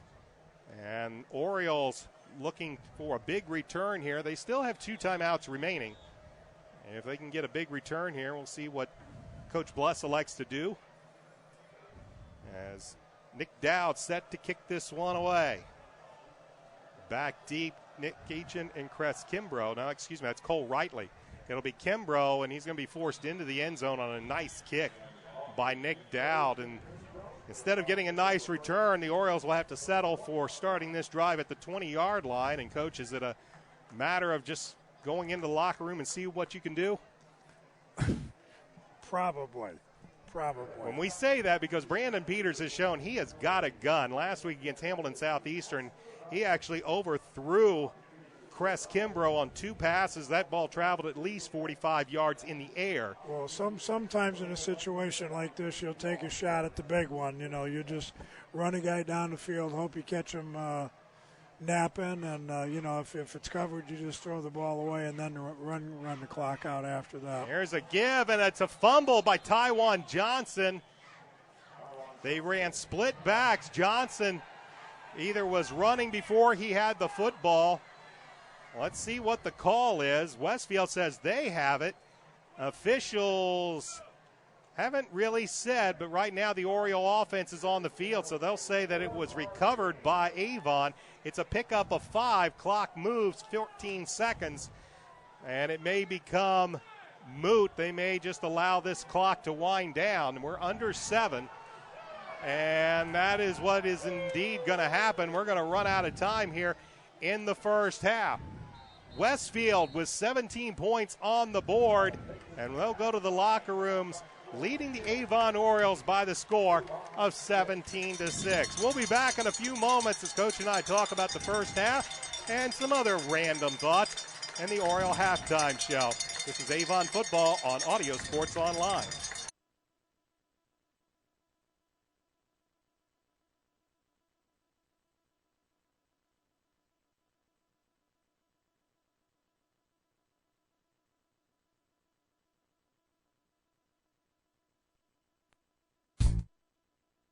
If you're a business owner with or without employees, you're probably wondering about your payroll. Is it being prepared correctly? Are the right amount of taxes being taken out? What about child support, workman's comp, auditing, unemployment, Social Security, local taxes, payroll deductions? It can be a bit overwhelming, but we've got the answer for you.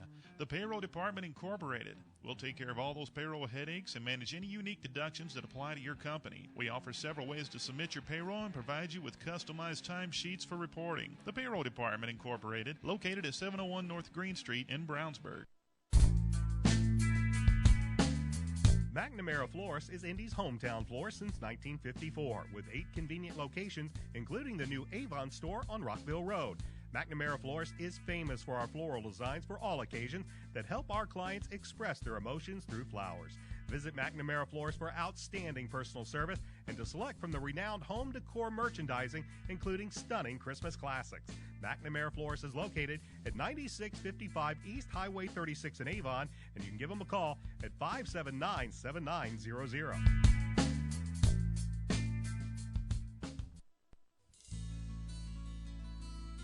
Did you know that Nelson Jewelers in Brownsburg has been serving Hendricks County and the west side of Indianapolis with an extensive selection of finer diamonds and gemstones since 1958?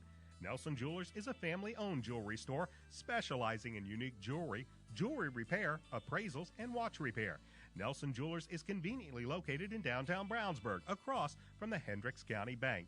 Visit Nelson Jewelers for all your jewelry needs at 22 East Main Street in Brownsburg and online at www.nelsonjewelers.com. Nelson Jewelers, a little out of the way, very much out of the ordinary.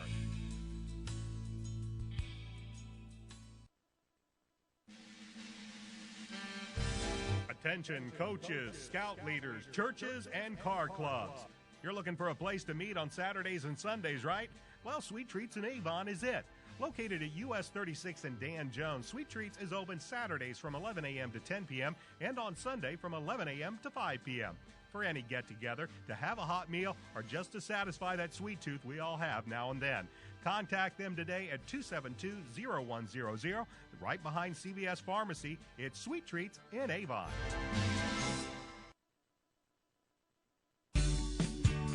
Since 1984, BMO Harris Bank has grown to become one of the largest banks in the Midwest, serving personal, commercial, and affluent customers. Located locally at 610 West Northfield Drive in Brownsburg, we thank them for their sponsorship of the Hendricks County Coaches Show.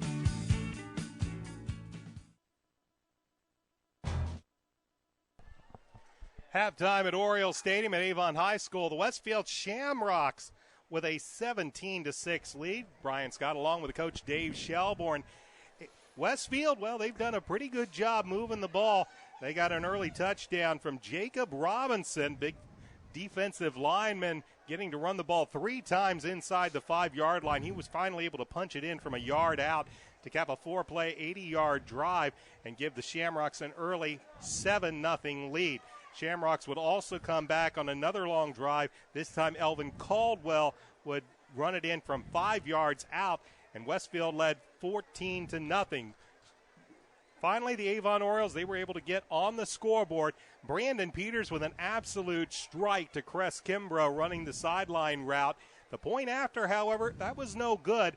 With 9:47 left to go in the half, it was a 14-6 game in favor of the Shamrocks. But the Shamrocks were able to put 3 more on the board right before the end of the first half.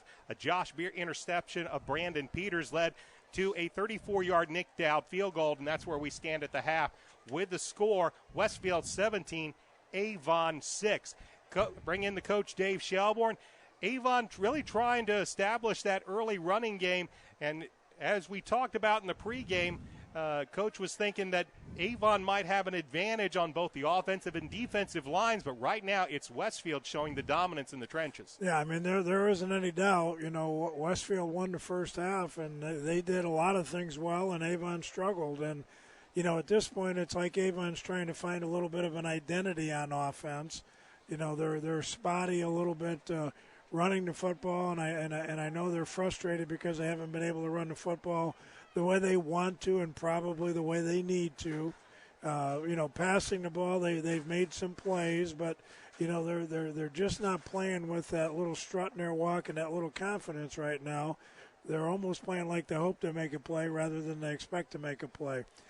Defensively, you know, it's been a little bit the same. I mean, their defense has been a little bit better, and you know, and they've made some plays, but you know, like you mentioned earlier, I'm a little bit surprised that Westfield's been able to run the football a little bit better than I anticipated.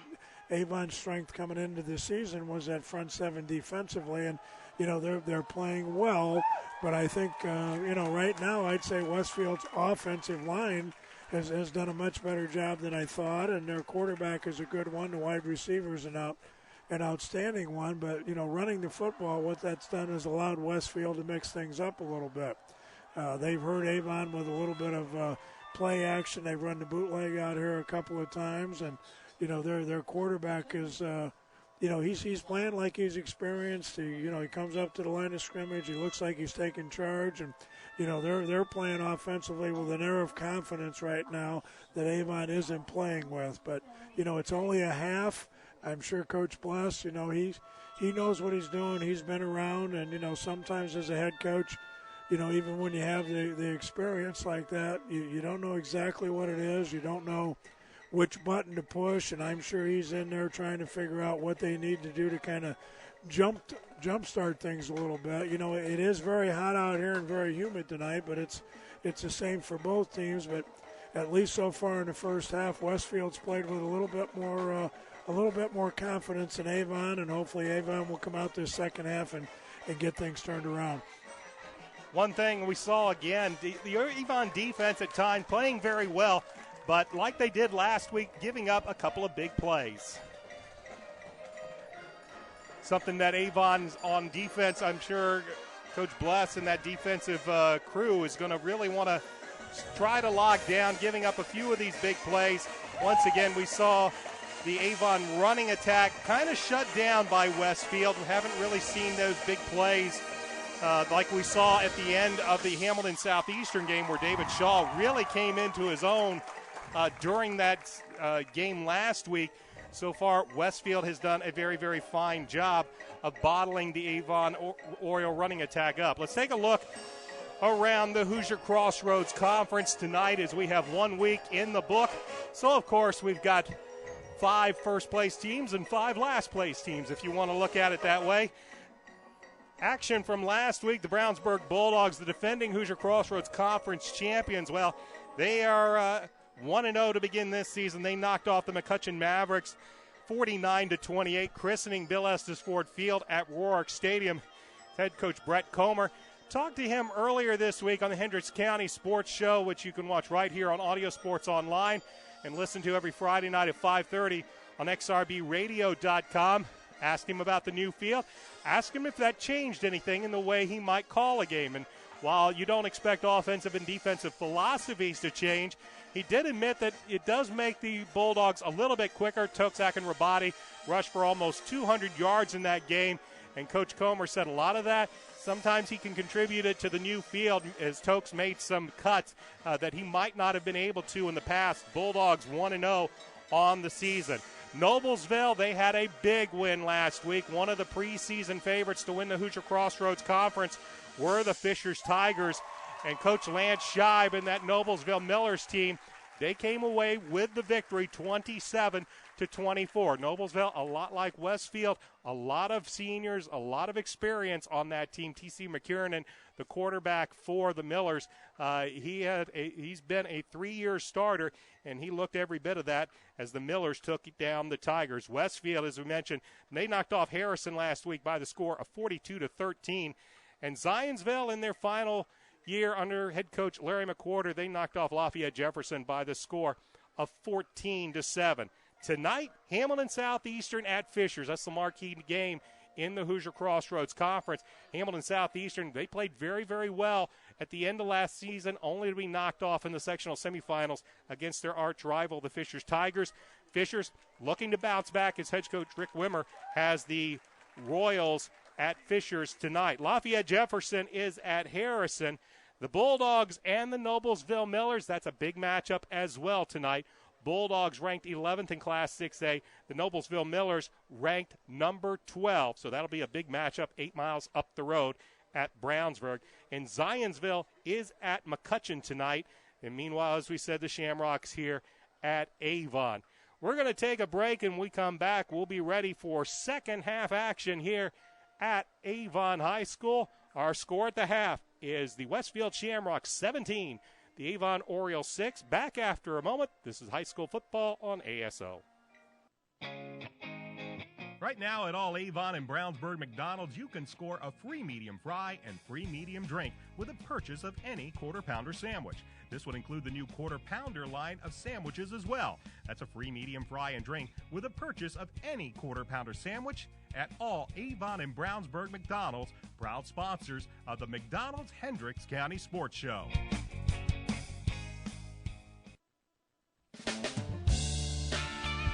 Reynolds Body Shop is a proud sponsor of Avon football broadcast. They are conveniently located at 4325 West Washington Street in Indianapolis, just 4 stoplights east of 465. Their phone is 317-243-2372, and they are open Monday through Friday from 7:30 a.m. to 5 p.m. Reynolds has been family-owned and operated for 30 years, specializing in collision repair. Reynolds Body Shop is also an insurance work specialist. Learn more about them on the web at www.reynoldsbodyshop.com.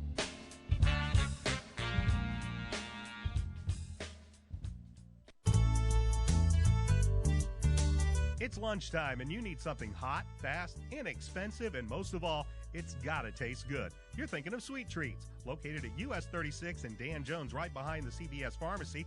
Choose from their lunch menu a Pub House Ale battered fish combo, Philly steak, or the giant tenderloin and fries combo, followed by a wide selection of desserts that includes ice cream and cupcakes. In a hurry, use the drive-thru or call ahead at 272-0100. Sweet Treats at US 36 and Dan Jones in Avon.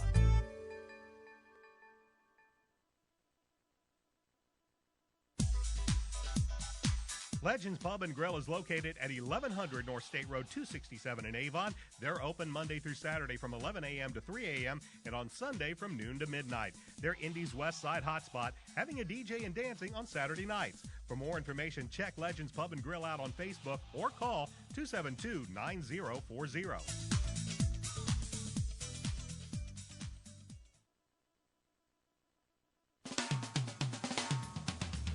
We'd like to say thanks to our friends at the Hendricks County Flyer that have helped make tonight's video webcast possible. Please check them out online as well as watch tonight's game at flyergroup.com. We'd also like to thank Citywide Paving for their support of Avon football and our Avon football broadcast this year. Motion 360 by Hendricks Regional Health provides care for the way you were meant to move. We care for every muscle, bone, and joint in your body to get you back to the activities you love. Get more information online at mymotion360.org.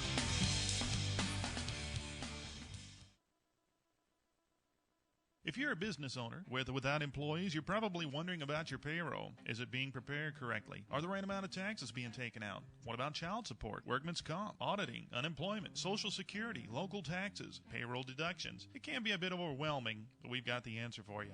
The Payroll Department Incorporated. We'll take care of all those payroll headaches and manage any unique deductions that apply to your company. We offer several ways to submit your payroll and provide you with customized timesheets for reporting. The Payroll Department Incorporated, located at 701 North Green Street in Brownsburg. McNamara Florist is Indy's hometown florist since 1954, with 8 convenient locations, including the new Avon store on Rockville Road. McNamara Florist is famous for our floral designs for all occasions that help our clients express their emotions through flowers. Visit McNamara Florist for outstanding personal service and to select from the renowned home decor merchandising, including stunning Christmas classics. McNamara Florist is located at 9655 East Highway 36 in Avon, and you can give them a call at 579-7900.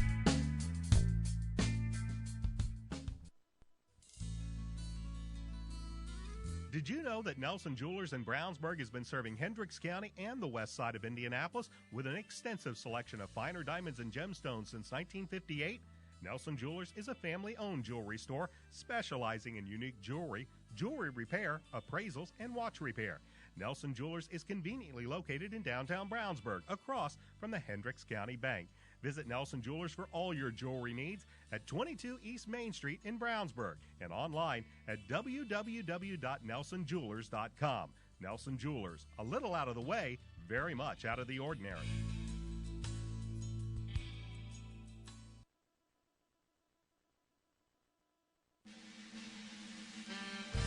Attention coaches, scout leaders, churches, and car clubs. You're looking for a place to meet on Saturdays and Sundays, right? Well, Sweet Treats in Avon is it. Located at US 36 and Dan Jones, Sweet Treats is open Saturdays from 11 a.m. to 10 p.m. and on Sunday from 11 a.m. to 5 p.m. For any get-together, to have a hot meal, or just to satisfy that sweet tooth we all have now and then. Contact them today at 272-0100, right behind CVS Pharmacy. It's Sweet Treats in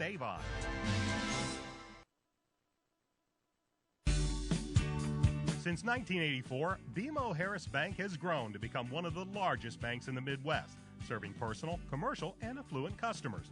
Located locally at 610 West Northfield Drive in Brownsburg, we thank them for their sponsorship of the Hendricks County Coaches Show.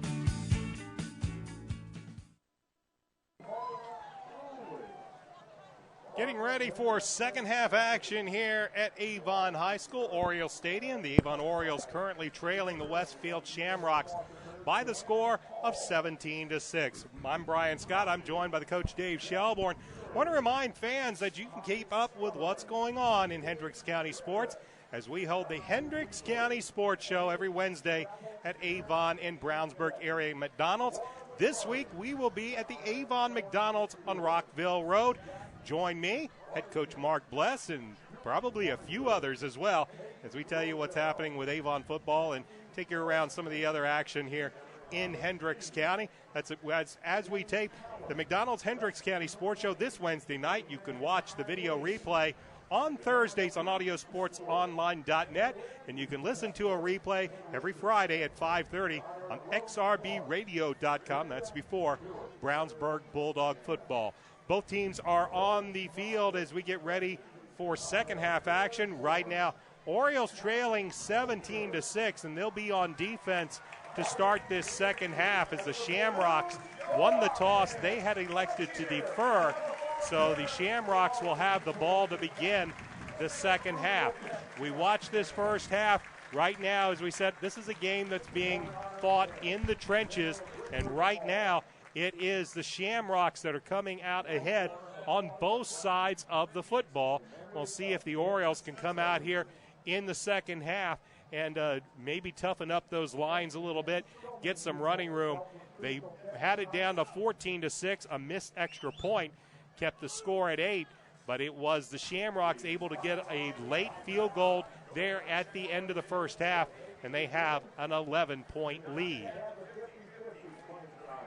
Coach, we said this was going to be a game second half.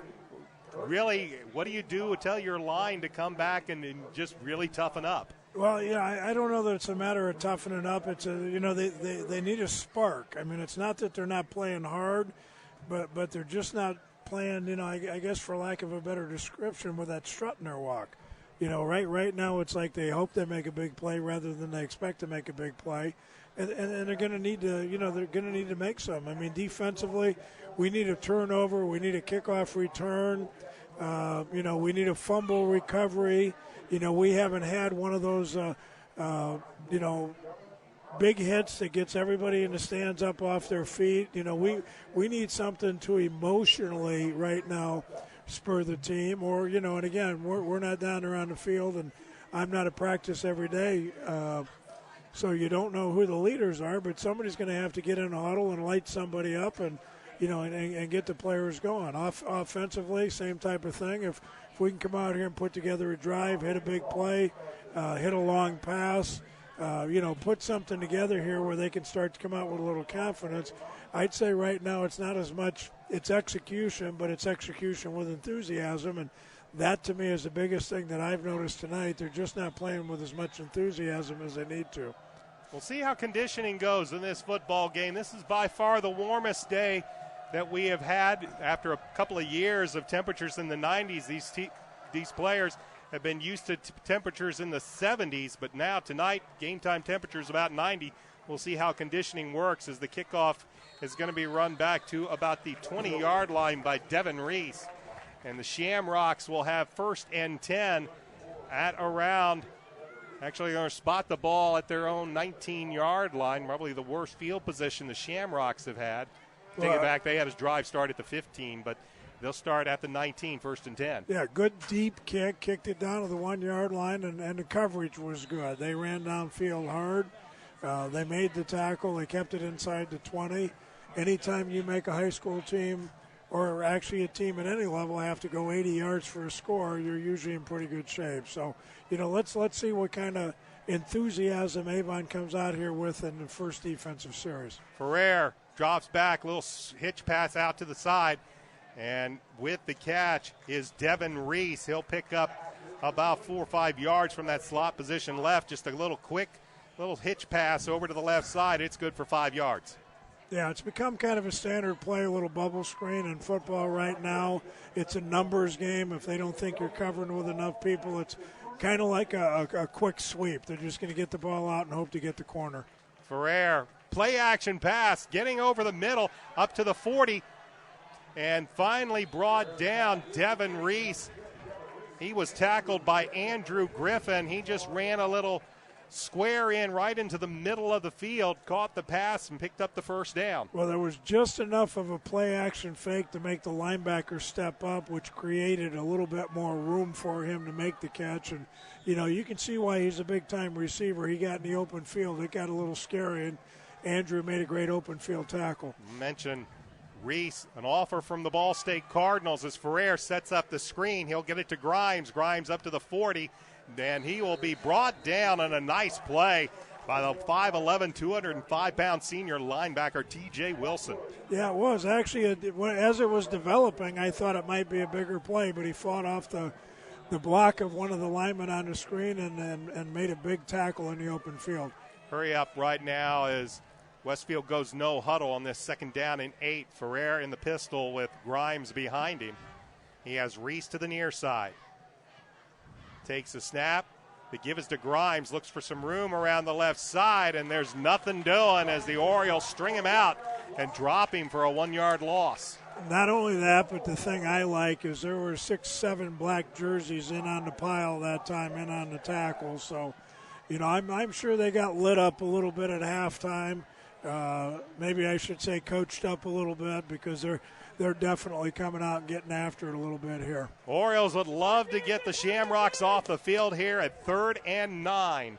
Opening drive of the second half is Westfield up by 11. They'll bring a man in motion to the near side. Ferrer will drop back to pass. Pressure comes, and Ferrer goes down at the 32-yard line. Ferrer dropped back. The Orioles brought pressure off the ends, and he is sacked all the way back at the 32-yard line. That'll bring up 4th down. Yeah, and a lot of emotion. They made a big play. They should be excited. They did get excited. And, you know, it's going to be turned over, and now Avon's got a chance to go offensively. Back to punt is Josh Estridge as David Griffith will drop back to his own 30-yard line to receive this punt. Estridge gets this one up, a sideways kick. Griffith calls for the fair catch. He will take it at the 36-yard line, and the Orioles, trailing by 11, will have it 1st and 10 from their own 36-yard line, trailing 17-6. We have 9:11 left to go in this 3rd quarter. So Brandon Peters brings the offense out for their first drive of the second half. As Sam Bloom will come to the near side, Kimbrough and Rightly to the far side. David Shaw and Thomas Hicks will flank Peters out of the gun. He will look over a 5-down front. The give is to Shaw. Shaw will look for some room. Not a whole lot coming to that near side before he is brought down, tackled by Matt Krupe, among others. It's a gain of about 1.5 yards, make it 2nd down and 8.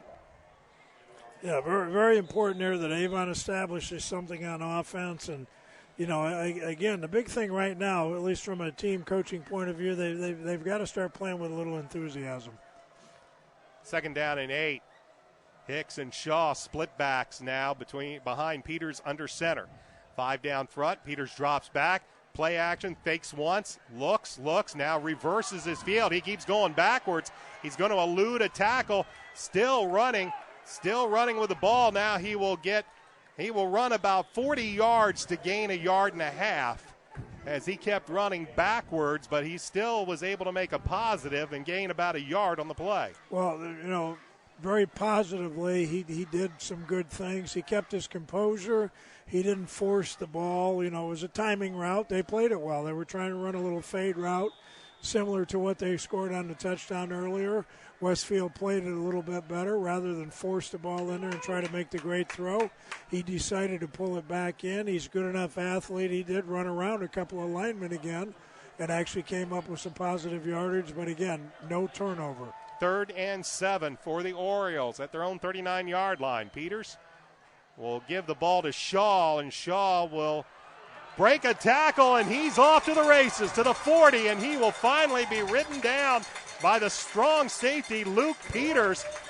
Shaw initially looked like he might be stood up at the line, but he slipped through, and he rumbles all the way into Shamrock territory to be taken down at the 35-yard line. Well, that was all David Shaw. That was not really all that well blocked. It looked like it was going to be a gain of maybe 1, and they were going to end up punting the football, and he broke, I don't know how many, 3, 4, 5 tackles, almost turned it loose. Their DB, who's probably weighs about $120, actually jumped on his back and made the tackle and saved the touchdown. 1st and 10 for the Orioles at the Shamrock 35-yard line. Offset eye to the left.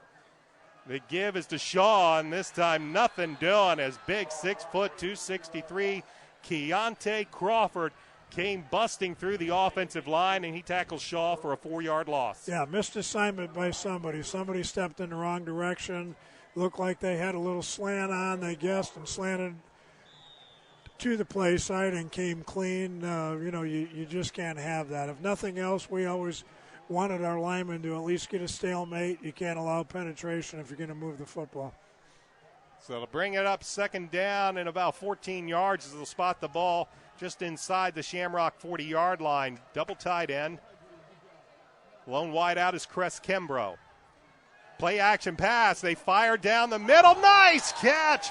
As coming up with a big catch is Matt Moore, the big tight end. A one-handed grab, but it hits the ground. Initially it looked like a great catch, but they rule it incomplete. Yeah, ran a little seam route again against the 2 deep coverage that Westfield runs probably 90% of the time. If you can bend a tight end, especially down the middle, that's where the opening is. The key is getting a free release, which Matt got. He is a good receiver. Again, one of those iffy throws. It was there, but it wasn't quite there, and it would have been a tough catch. Moore looked like he had it with one hand, but it looks like it hit the ground, says the official. 3rd and long. Here's a little screen, and this time Peters with a off-balance throw is too high for his tight end, Matt Moore. That'll bring up 4th down.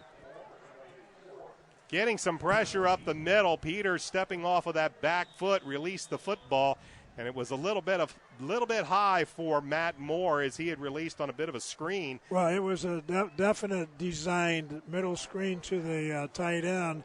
Usually you will at least stop the initial charge of the defensive lineman to give the quarterback a chance to throw the ball, but that time they came clean, and they were able to distract him just enough that he wasn't able to throw the ball in there for the completion. Edwards gets this kick away. It'll bounce at the 10, but then it will bounce into the end zone for a touchback. 6:44 left to go, 3rd quarter. Westfield up 17-6. Back in a moment. This is high school football on ASO.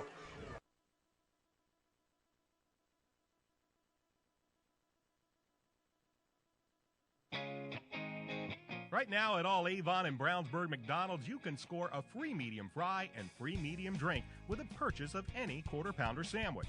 This would include the new Quarter Pounder line of sandwiches as well. That's a free medium fry and drink with a purchase of any Quarter Pounder sandwich at all Avon and Brownsburg McDonald's, proud sponsors of the McDonald's Hendricks County Sports Show. Niles Edwards with a nice directional kick, but it goes just out of bounds. And on the first play, the give is to Grimes, and he is swarmed over by the middle of that Oriole defense, and it's a loss of 3 on the play. Yeah, Avon's playing very aggressively here. They're blitzing. Right now it looks good, but I would look for Westfield to be going deep here or hit that little slant pass again to Reece here soon. Westfield brings 3 wide receivers to the near side, McCreary, Reece, and the give is a little flipped out to the left side. Nothing doing as David Griffith comes in and blows that one up. And for 2 Shamrock offensive plays, they've now marched back 6 yards. Well, that's what I was talking about earlier. David Griffith, he's not a yeller and a screamer, but he's certainly been a big play player for Avon, and he's stepping up when they need to have somebody step up and made that big hit. And we've actually even got the crowd a little bit excited right now. Coach was saying they wanted to get the crowd involved. They're involved now on this 3rd down and 16. Ferrer drops back. Pressure comes. He's hit. David Griffith once again. No, that's not David Griffith making the play. That was Zach Williams coming from his linebacker position. He came from the blind side of Nick Ferrer, and as Ferrer brought his arm forward, he was drilled by Williams, and that'll bring up 4th down. Yeah, I was trying to watch. I never saw a signal. I was waiting for the official to rule it incomplete. I didn't know if he was counting that as a fumble or an incompletion, but they brought it back here to the line of scrimmage, so it must have been an incompletion. So the Avon defense comes through in a big way. They force a 3-and-out as David Griffith will drop back to his own 48-yard line. 5:30 left to go in the quarter. Estridge will get this off from his goal line, and Griffith with a dangerous diving catch. But he makes the catch at the 42-yard line, and the Orioles in excellent field position as they'll start this drive in Shamrock territory, trailing by 11 with 5:23 left to go in the 3rd quarter. Yeah, defense has done what they're supposed to do. They've stepped it up. They've made a couple of stops here. They're giving the football here to the Avon offense a good field position, and they've got to take advantage of this right now. Officials timeout on the field, and we'll take a quick timeout as well. 5:23 left to go, 3rd quarter. We'll be right back. This is Avon Football on ASO. Reynolds Body Shop is a proud sponsor of Avon Football broadcast. They are conveniently located at 4325 West Washington Street in Indianapolis, just 4 stoplights east of 465. Their phone is 317-243-2372, and they are open Monday through Friday from 7:30 a.m. to 5 p.m. Reynolds has been family-owned and operated for 30 years, specializing in collision repair. Reynolds Body Shop is also an insurance work specialist. Learn more about them on the web at www.reynoldsbodyshop.com.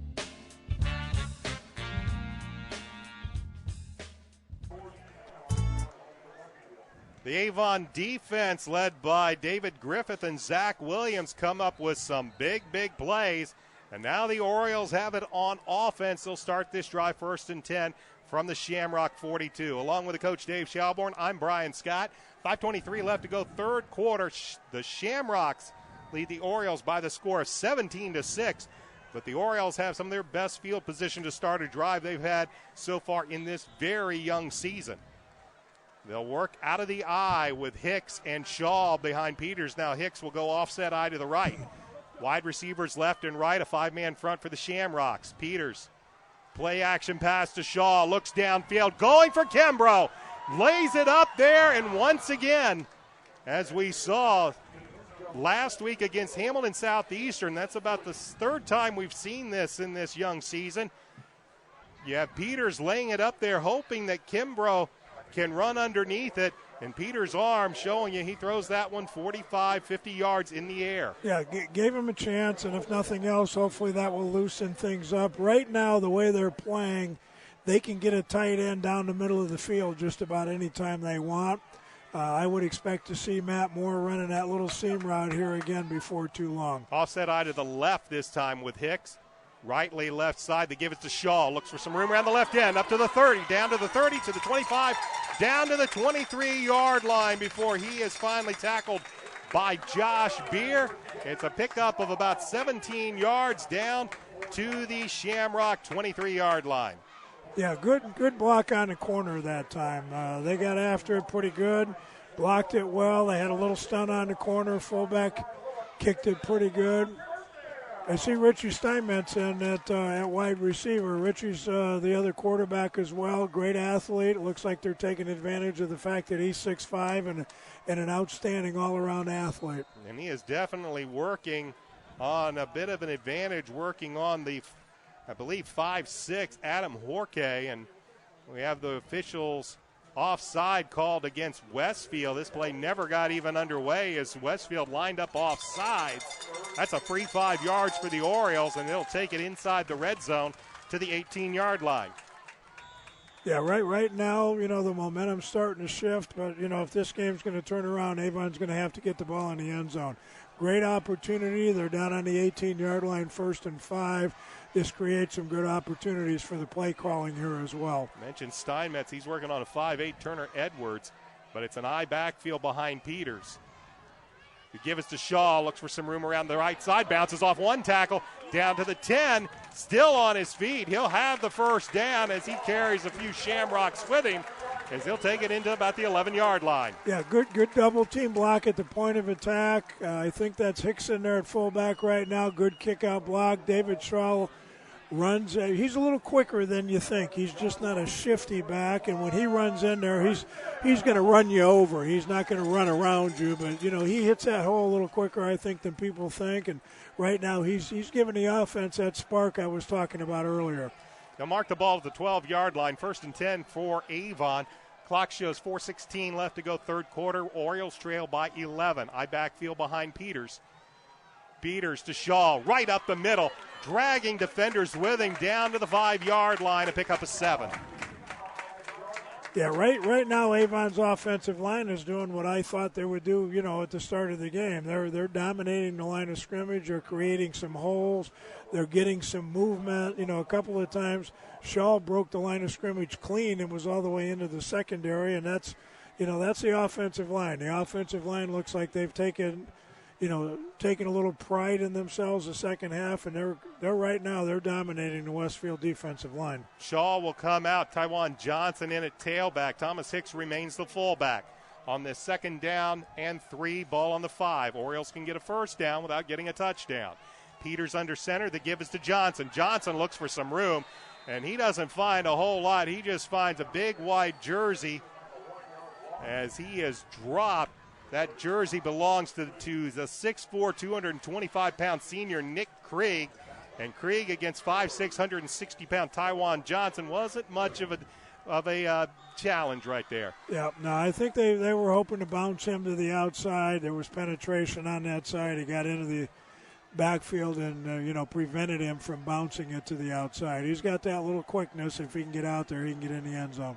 Split backs this time behind Peters on this 3rd down and 4. He will drop back. He's looking. He will roll near side. Johnson blocks. They fire it into the end zone. Incomplete. Looking for Matt Moore. Well defended on the play by Josh Beer, and that'll bring up 4th down.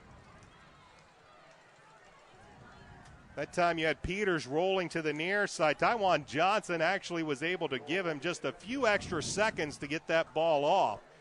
But the pass ball's incomplete. That brings up 4th down. Yeah, nice drive. Didn't make the play. Touchdown would have been nice, but points on the board here at least makes it, if they can get this field goal, it does make it a one-possession game. And, more importantly, I think Avon's starting to establish a little bit that they can move the football, and defensively they've had 2 nice stops. Niles Edwards from 23 yards out. The kick is up, and the kick is good. 2 minutes, 32 seconds left in the 3rd quarter. Avon puts 3 on the board. They trail 17-9. Back with a kickoff right after this. This is Oriole football on ASO. It's lunchtime, and you need something hot, fast, inexpensive, and most of all, it's gotta taste good. You're thinking of Sweet Treats, located at US 36 and Dan Jones, right behind the CVS Pharmacy. Choose from their lunch menu a Pub House Ale battered fish combo, Philly steak, or the giant tenderloin and fries combo, followed by a wide selection of desserts that includes ice cream and cupcakes. In a hurry, use the drive-thru or call ahead at 272-0100. Sweet Treats at US 36 and Dan Jones in Avon.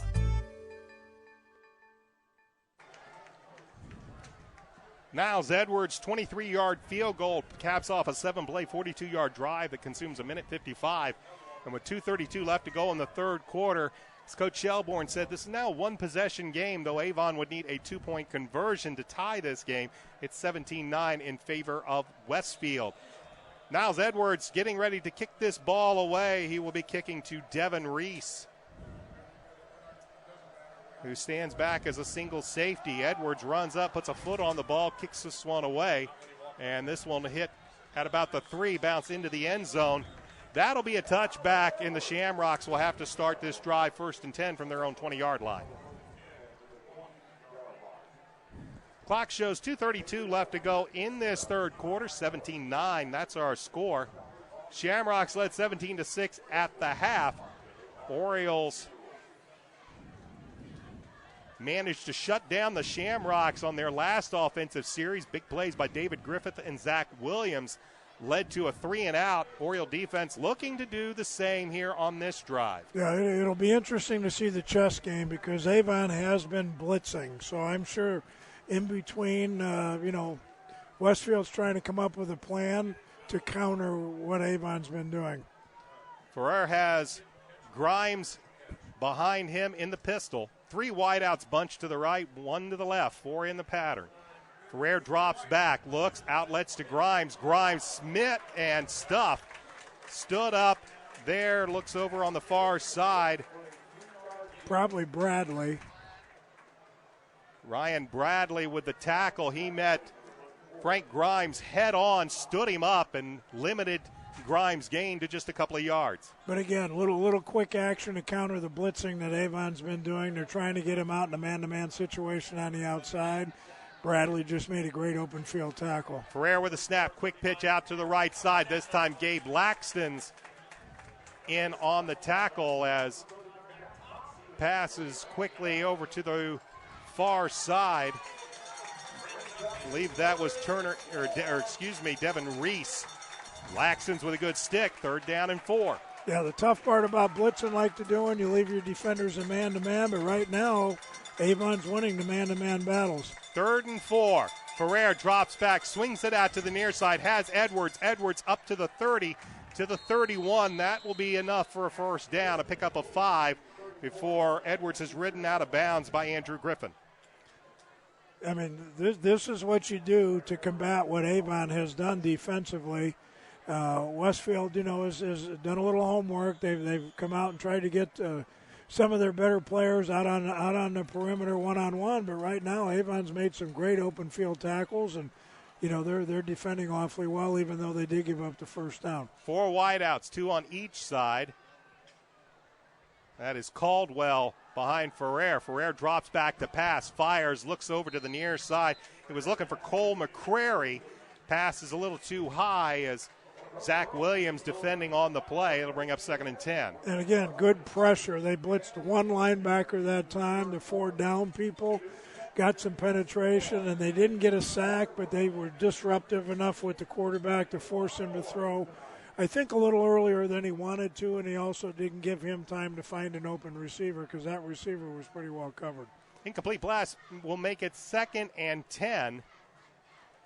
This time they will put 3 men in the backfield with Ferrer in the pistol, trying to get the Orioles to jump. Here's Ferrer. He gives the ball off to Caldwell. Caldwell, nothing doing,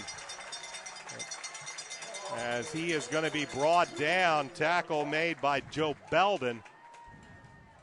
Shamrocks might be looking for offsides on the play. No flag comes. It's a loss of 3 back to the 28-yard line. That'll make it 3rd down and 14. Yeah, Avon getting much better penetration this half. Their defensive linemen are beating a lot of blocks and getting into the backfield and being very disruptive. Final 32 seconds of the third quarter as Ferrer takes the snap, pump fake, fires downfield, looking to go deep. Devin Reece down the sideline. He got tangled up with Gabe Laxton's, a little bit of hand fighting down the sidelines. No flag, and that'll bring up 4th down. Yeah, actually played pretty well. I thought Reece probably should have given himself a little more room on the sidelines. When you're going to run that little hitch and go, you need a little time to adjust to that ball that's going to be thrown probably 40 yards down the field, but well defended by Avon.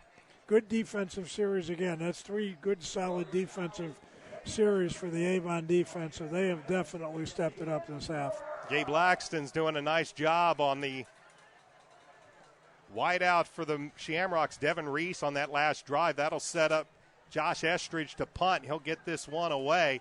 Griffith will let it bounce in a crowd. It'll take a Shamrock bounce, and it will roll down to a stop at around the 38-yard line, and that's where the Orioles will take over.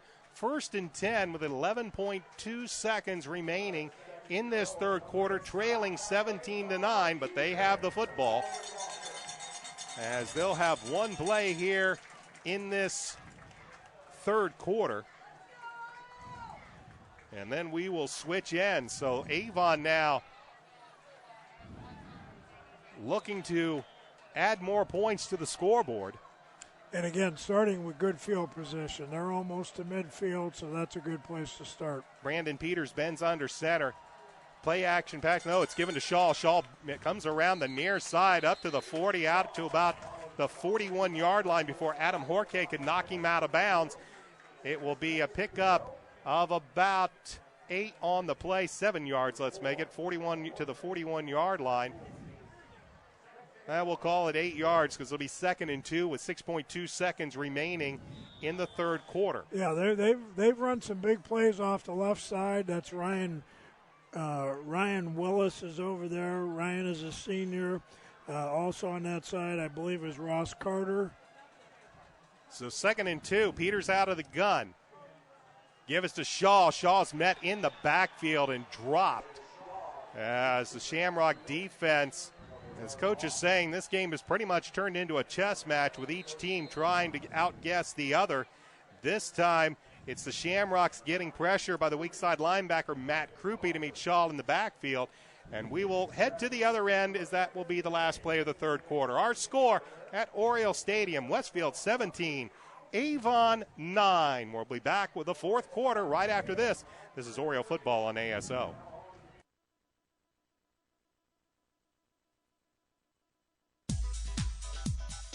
Legends Pub and Grill is located at 1100 North State Road 267 in Avon. They're open Monday through Saturday from 11 a.m. to 3 a.m. and on Sunday from noon to midnight. They're Indy's West Side hotspot, having a DJ and dancing on Saturday nights. For more information, check Legends Pub and Grill out on Facebook or call 272-9040.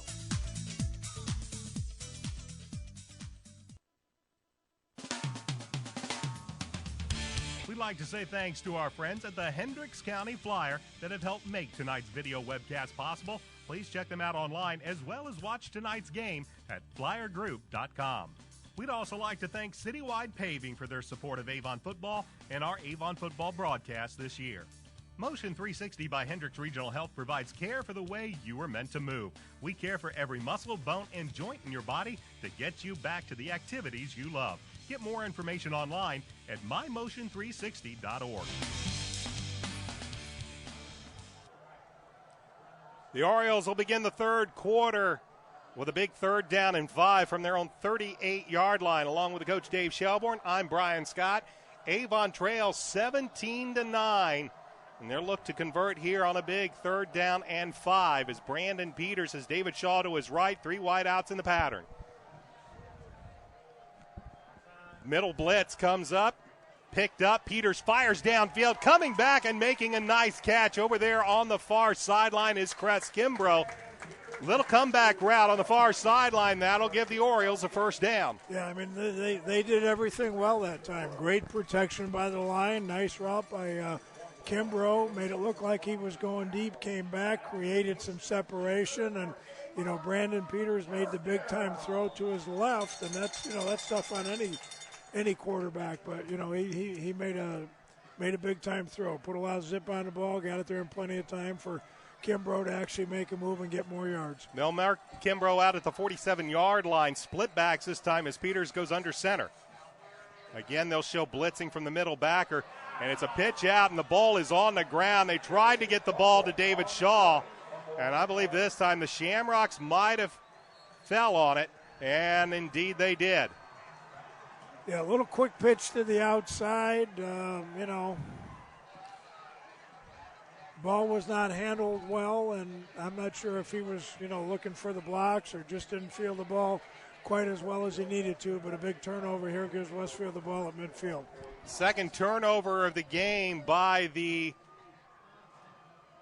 Avon Orioles. Brandon Peters was picked off earlier in the game. This time David Shaw fumbles the football, and the Shamrocks are set up in business 1st and 10 from the Oriole 49-yard line, up by 11 with 11:28 left to go in this fourth quarter.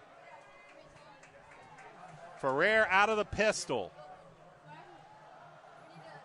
They'll look over to the sideline. Frank Grimes, the tailback. And a play action pass, and the pass is incomplete. They tried to get the ball to Devin Reece, and once again, Gabe Laxton was draped all over him, and he defended that very well. Yeah, not only that, he got big-time safety help from David Griffith, who, had he caught that ball, he would have paid the price. David Griffith was totally in position to make the play. 2nd and 10 for the Shamrocks. Ball remains at the Oriole 49-yard line. Grimes once again behind Ferrer in the pistol. That's Reece to the near side, guarded by Laxtons.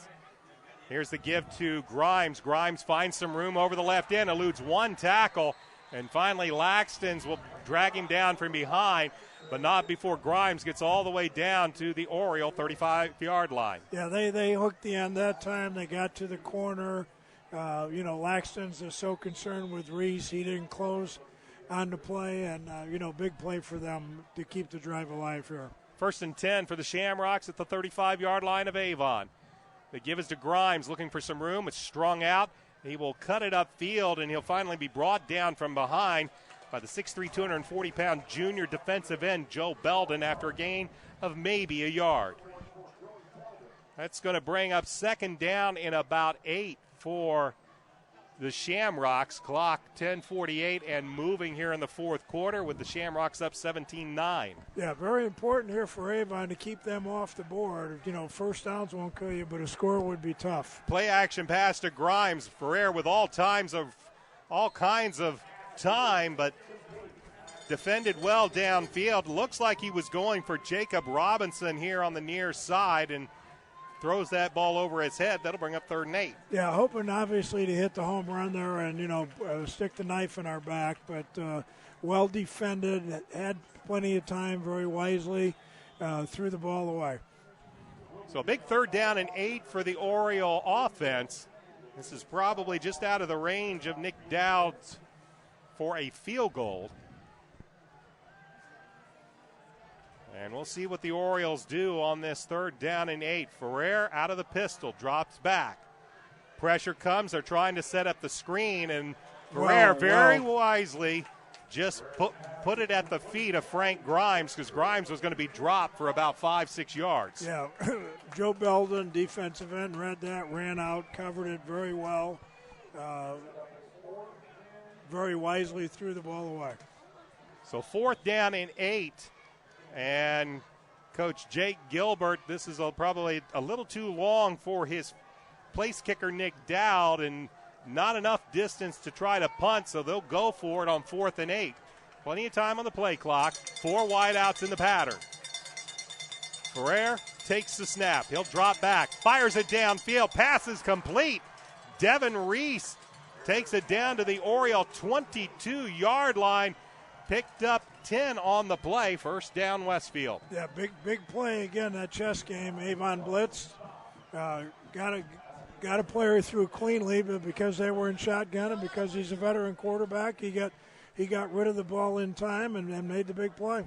So 1st and 10 for the Shamrocks as they move the chains, keep the drive alive. Clock moving, 10:15 left to go in the ball game. Here is the give. This is Grimes. He'll go over to the left side. He'll get inside the red zone down to about the 19-yard line after a pickup of about 3 yards on the play. Yeah, that was a huge play, a big momentum builder for Westfield. And, not only are they down here now in field goal range, but, they continue to run time off the clock. And if they should get a score of any kind here, that means Avon's going to have to come back and score twice. So very important here. The Avon defense keeps Westfield off the scoreboard. 2nd and 7. Campbell to the left. Grimes behind Ferrer in the pistol. H-back left. And the give is to Grimes. He cuts it up inside. He'll pick up maybe a half yard. That play looked like it was designed to go left all the way. Grimes tried to cut it back up into the middle, and he ran into the teeth of the Oriole defense. Yeah, they would like to run the ball here and get the 1st down, run some time off the clock. But, my guess is they're going to have to put this ball up here if they're going to try to get the 1st down and try to keep this drive alive. And I think from here they still are in field goal position, even if it's an incompletion. Clock under 9 minutes left to go in the 4th quarter, 17-9 in favor of the Shamrocks on this 3rd down and 7. They'll bring Reece in motion to the far side. That's the way Ferrer moves. Penalty flag on the play. The ball goes in and out of the hands of Turner Edwards, the H-back. But we'll see what the penalty flag is about. Yeah, I don't think they had enough people on the line of scrimmage. Interesting call here for Coach Mark Bless. Pass was incomplete. That would bring up 4th down. And we'll see what the penalty is about. Illegal procedure against the Shamrocks, and they will decline that to bring up 4th down.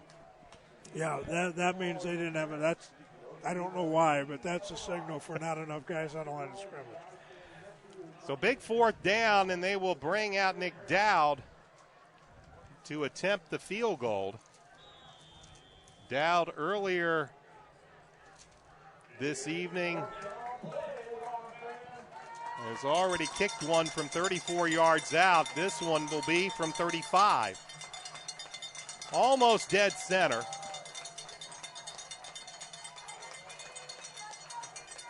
Good snap, good hold. The kick is up. Sidewinder, and it is no good, and the Orioles hold. Nick Dowd, good snap, good hold, but it looks like he just kicked that one sideways, knuckleball to the left. And that ball sails wide, and the Orioles hold, and they keep this to a one-possession game with 8:40 left on the clock. This keeps them alive, and the defense, again, that's, I think, the 4th series that they've kept them off the board. They're starting to play with a lot more confidence right now. They bent a little bit there, but they didn't break. And, as we mentioned last week, the only score that counts is the scoreboard. So 1st and 10 for the Orioles at their own 20-yard line. 8:40 remains in this contest.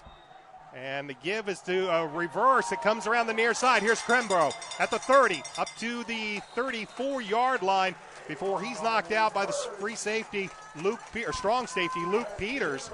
Showed a bit of a reverse. They faked the ball to Shaw up the middle and got Kimbrough coming on an end around. Well, good call there. Avon is not a trick play type offense. They're pretty basic with their power attack, and this is not a play that they've shown this year, and this is a good opportunity to run that play. It's a good series starter. It gets them a 1st down, and again, a little momentum with the offense right now. Steinmetz once again in as a wide receiver to the far side. Rightly and Bloom, with Bloom in the slot to the near side. Offset eye to the left. The give is to Johnson, eludes one tackle, tries to get outside, but he's brought down. As coming in to make the tackle is the cornerback Turner Edwards. That'll be a loss of maybe about a yard on the play. Yeah, for whatever reason, the I formation, ISO power type stuff tonight seems to be just a little bit slower when they, have tried some of the quick hitting stuff. When David Shaw's been in there a little bit, it seems to hit a little bit quicker, and that's the running game that's been successful for them right now. And I know they'd like to keep mixing it up here, but we're going to have to get to the outside and make some plays. 2nd down and 11, clock under 8 minutes left to go in the ball game. 17-9 favor of the Shamrocks. Peters out of the gun, flanked left and right, takes the snap. Fires, looks to the near side, hits Sam Bloom wide open to the 44, up to the 50, down to the 40, to the 35, cuts it inside to the 30, still running, and he'll finally be tackled all the way down at the 20-yard line. 1st and 10 for the Orioles. Devin Reece coming in as an extra safety, came in, made the tackle, and once again, the Orioles had Sam Bloom wide open. We've got a flag here, though, Brian. There is a flag back at the 41-yard line. It is an illegal block called against Avon. Ball was back at the 41, back about the time when Sam Bloom tried to cut it up the middle. They got an Oriole for a block in the back. This should still give Avon a 1st down, as they'll mark the ball off from the spot of the foul. So it will be 1st and 10 for Avon, but this now at their 49 instead of down in the Shamrocks, inside the Shamrock 20. Yeah, those are the plays that cause coaches to go bald and gray and have heart problems and all the other things. You're right, it is a 1st down, but it's not the huge play that it could have been. We're going to have a timeout, an official's timeout, as they're going to get everybody hydrated. We'll take a timeout as well. 7:33 left to go in the fourth quarter. Westfield with a 17-9 lead. This is Oriole football on ASO.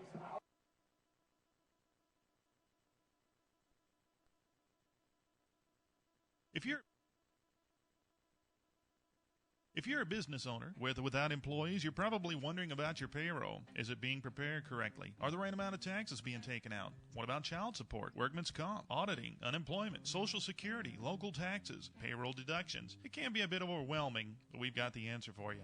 The Payroll Department Incorporated. We'll take care of all those payroll headaches and manage any unique deductions that apply to your company. We offer several ways to submit your payroll and provide you with customized timesheets for reporting. The Payroll Department Incorporated, located at 701 North Green Street in Brownsburg.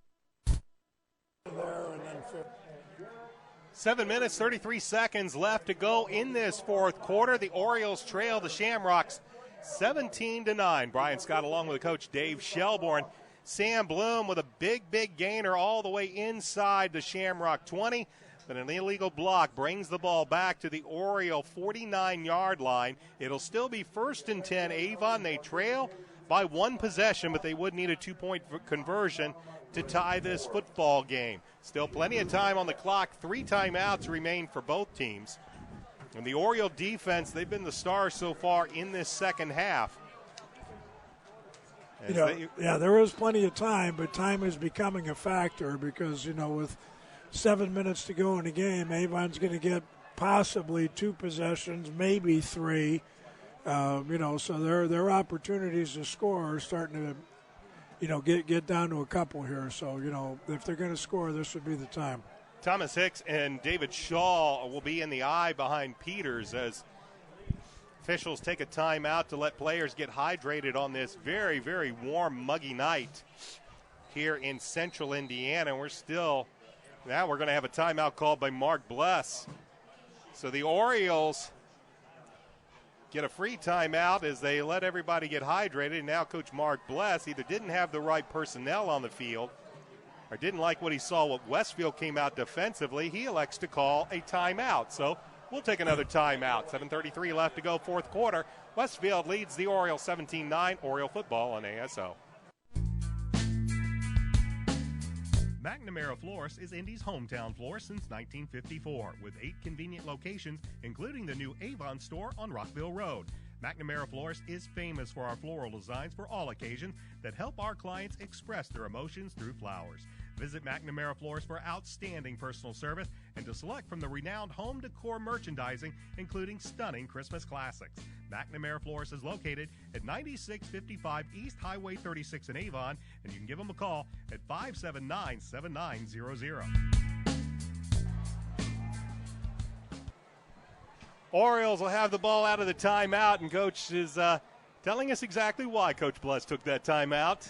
Yeah, he had a little discussion with the official about that call. That was a big call. It took away a lot of yardage and some momentum. Here's Shaw, penalty flag fly. Shaw gets around the left end. He'll take it down to the 40, to the 35, and down to the 30, but this one likely is coming back. Play was to the left, and about as soon as Shaw got the handoff and started making his move, side judge immediately with the penalty flag. So let's see what it is. It's a big gain. Shaw got out the outside, was able to make the big gain. Illegal motion is going to be called against Avon. So another big penalty against the Orioles, I should say.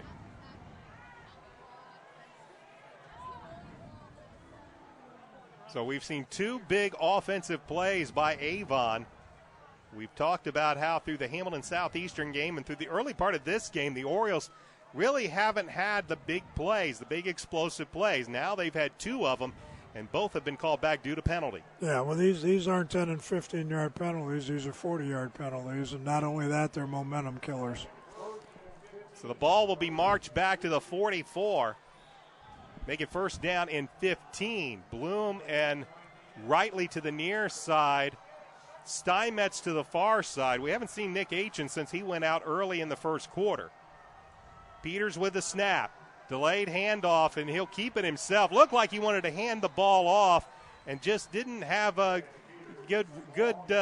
what should I say, rhythm in that case, and then elected to just pull it down himself, and he'll gain maybe a yard. Yeah, out of sync. I think the defensive end on that side got far enough upfield that it changed the path of the back. And Avon runs a little bit of a delayed draw, so they're trying to set it up. They're trying to get the defensive lineman to run upfield, and I think the defensive lineman narrowed that path a little bit, and Brandon thought he was going to interfere with the handoff. High backfield on the 2nd and 15. Fake the handoff to Johnson. Peters rolls to his right, and he will finally just end up being ridden out of bounds. Good defense downfield, and finally coming in to make the play for Westfield was number 25, Stan Mattingly, to ride Peters out of bounds for a gain of maybe a yard. Yeah, everybody covered. Run a little play-action pass. Westfield covered it very well behind the fake. There wasn't anybody there. And, again, you want to try and make a big play, but he very wisely just, pulled the ball back in, took what he could get, and, we'll come back and see what we can do on, on this third down play. Kimbrough and Bloom to the far side with Bloom on the slot, rightly near side. Shaw to the right of Peters in the gun. And now we're going to have Keontae Crawford stepping across and giving the Orioles another free 5 yards. I think that's the third call against Crawford in this game for encroachment.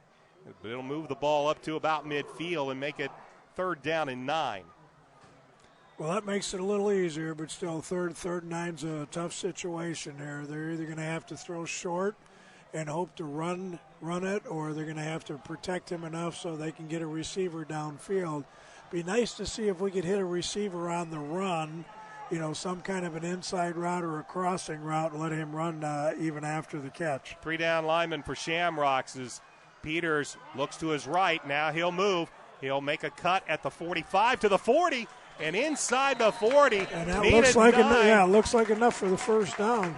Needed 9, got about 10, and Brandon Peters will extend this drive for the Orioles as he'll take it to the Shamrock 40-yard line and give Avon a first down. 6:26 left to go, fourth quarter, and the Orioles trail the Shamrocks 17-9. Well, even more importantly, he looked like he knew exactly what he needed. He could have run out of bounds. He chose not to. He made the nice cutback, and he got exactly what he needed for the first down to keep this drive alive. Bloom will line up with Rightly to the right. It is Hicks and Shaw offset eye to the left with Peters under center. The give is to Shaw. Looks for some room around the left side. A hurdles over one defender. Yeah, we've got a block in the back on the outside. Penalty flag is down at about the 38-yard line.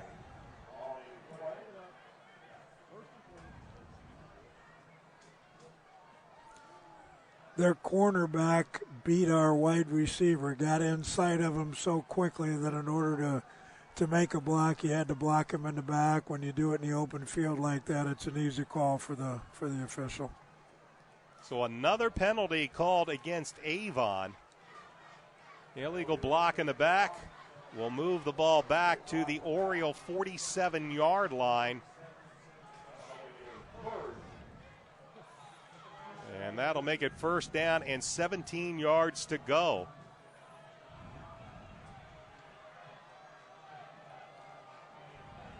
It'll be Bloom and Kimbrough to the near side with Shaw to the right of Peters in the gun.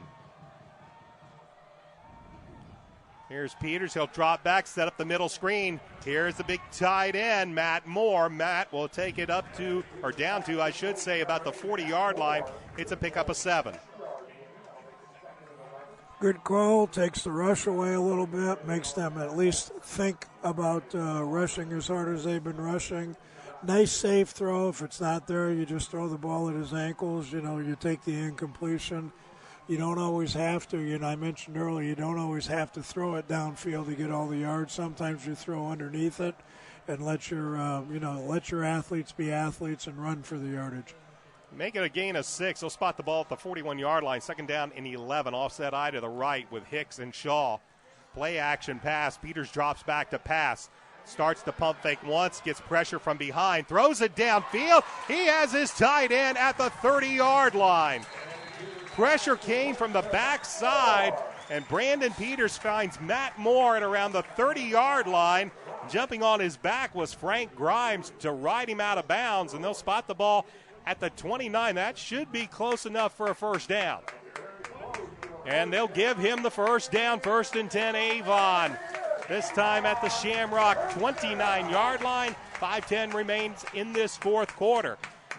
Coach, the Orioles, they've had some big penalties. They've been dropped back, but right now fighting their way back into Shamrocks, deep in Shamrock territory. Yeah, they're showing some character right now. You know, they had their backs to the wall. They made some plays. They had some disappointments, and they fought right back and kept the drive going. They'll line up Matt Moore as a wide receiver outside, but the give is to Johnson. Johnson spits it out to the 20, to the 10, and down inside the 5-yard line. Tywan Johnson explodes through the line, and he is down, and he will give the Orioles a 1st and goal. Good little trap play. It's a play that is good against a team that's penetrating, rushing hard, looking for the pass. Sometimes it hits, sometimes it doesn't. That time it hit clean. They broke it down here. Now they're inside the 4-yard line. Now's where they just have to, tee it up, toughen up, and, jam it in the end zone. And, right now they need to be coming up with their 2-point play. We're 11 plays into this drive that's chewed up almost 4 minutes of clock. The Orioles have it 1st and goal from the 4. Hicks and Shaw in the backfield. They give it to Shaw around the right end, and he is in for the touchdown. Clean off the right side. Hicks was looking for somebody to block. Really couldn't find anybody as the Orioles had it clean to the right side, and they run it in for 6. Yeah, big block on that side by Angelo Allen. He's the right tackle. Hooked the corner clean, good lead block. That really wasn't necessary because the block by Allen was so good on the corner, and David Shaw, who's been running hard, ran it right in. He runs so hard, and he's had such a good half here. I'm not too sure he wouldn't have run over some people if they were there, but fortunately there wasn't anybody there. Big play here, obviously. 2-point conversion. The Orioles trail by 2 with 4:39 left to go in this ball game. Peters will have Shaw and Hicks split back behind him. Peters under center, drops back, fires, looking over the far side, and he's going to throw this one out of bounds. Was looking for Sam Bloom and just was hoping that Sam could go up and get that, but maybe this time was one of the times we saw Peters show that he is a sophomore, a little bit of adrenaline, and threw that one a little high. A little bit. It's a jump ball situation. They brought Richie Steinmetz in at 6'5" and put him on the other side. You're looking for your best your best matchup. You want to try and get the ball in a position where you can go up and and grab it. And obviously, he threw the ball a little bit over his head. So with 4:39 left to go in this fourth quarter, the Orioles have cut the deficit to 2 at 17-15. They do it on a drive that consumes a lot of clock, a lot of yardage. They fought back from some adversity. They had a couple of big plays called back due to penalties. They've had some penalties that put them in 1st and long situations. But in the end, they're able to drive it in as David Shaw runs it in from 4 yards out to cut this deficit to 2. With 4:39 remaining, Avon with 2 timeouts, and the Shamrocks have a full complement of 3. The way the Orioles defense has been playing in this second half, expect Niles Edwards to boom this one deep. Well, we said at halftime the defense was going to have to step up and play well, and they played great the second half.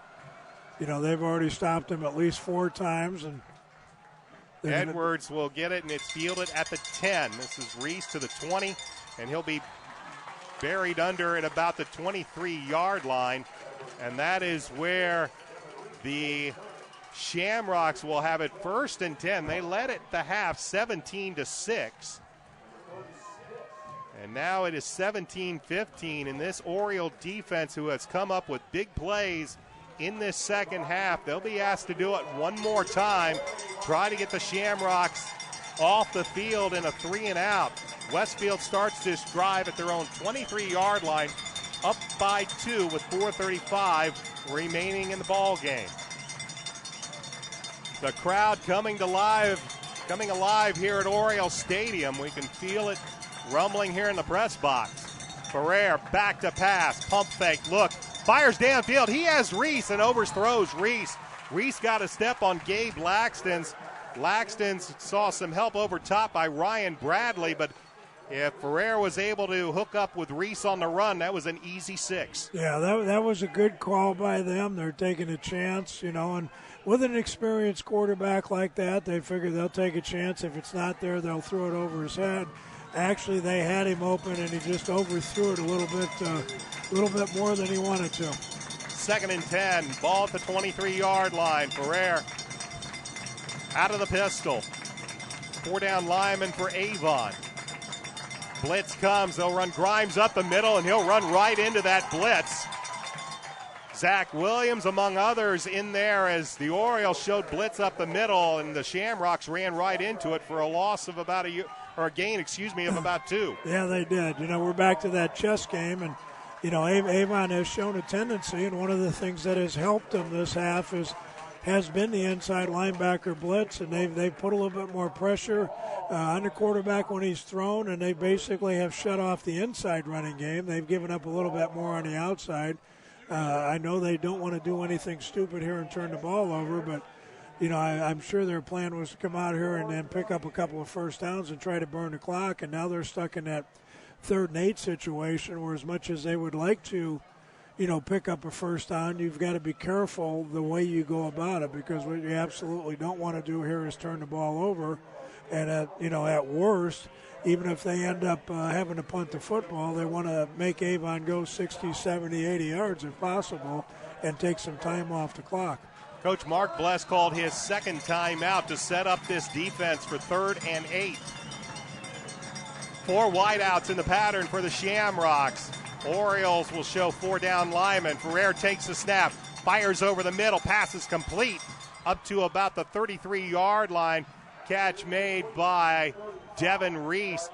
Needed about 8 yards, picked up about 9. It'll be 1st and 10 for Westfield. Well, that's the advantage of having that big-time player. I mean, I think everybody here knew that that's probably where they were going. It really wasn't badly defended.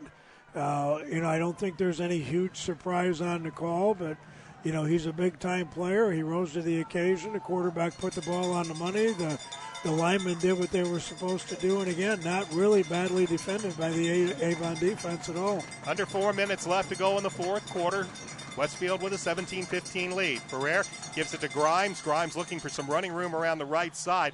Doesn't find a whole lot before the big defensive tackle, Mac Duffin, among a few others, were in there on the tackle to limit him to a gain of 1, but the clock continues to move as we have 3:30 left to go in the 4th quarter. Well, I'd be shocked if they don't run it 2 more times and punt, even if they have to. Avon's taken 2 timeouts, which means they're going to have to be in a hurry-up offense no matter how much time is on the clock when they get it back. And, Coach Gilbert knows that. They're going to, again, I would be shocked if they would do anything that's going to stop the clock themselves. So, I would look for them to run wide out here, possibly, to the wide field and try to keep that clock running.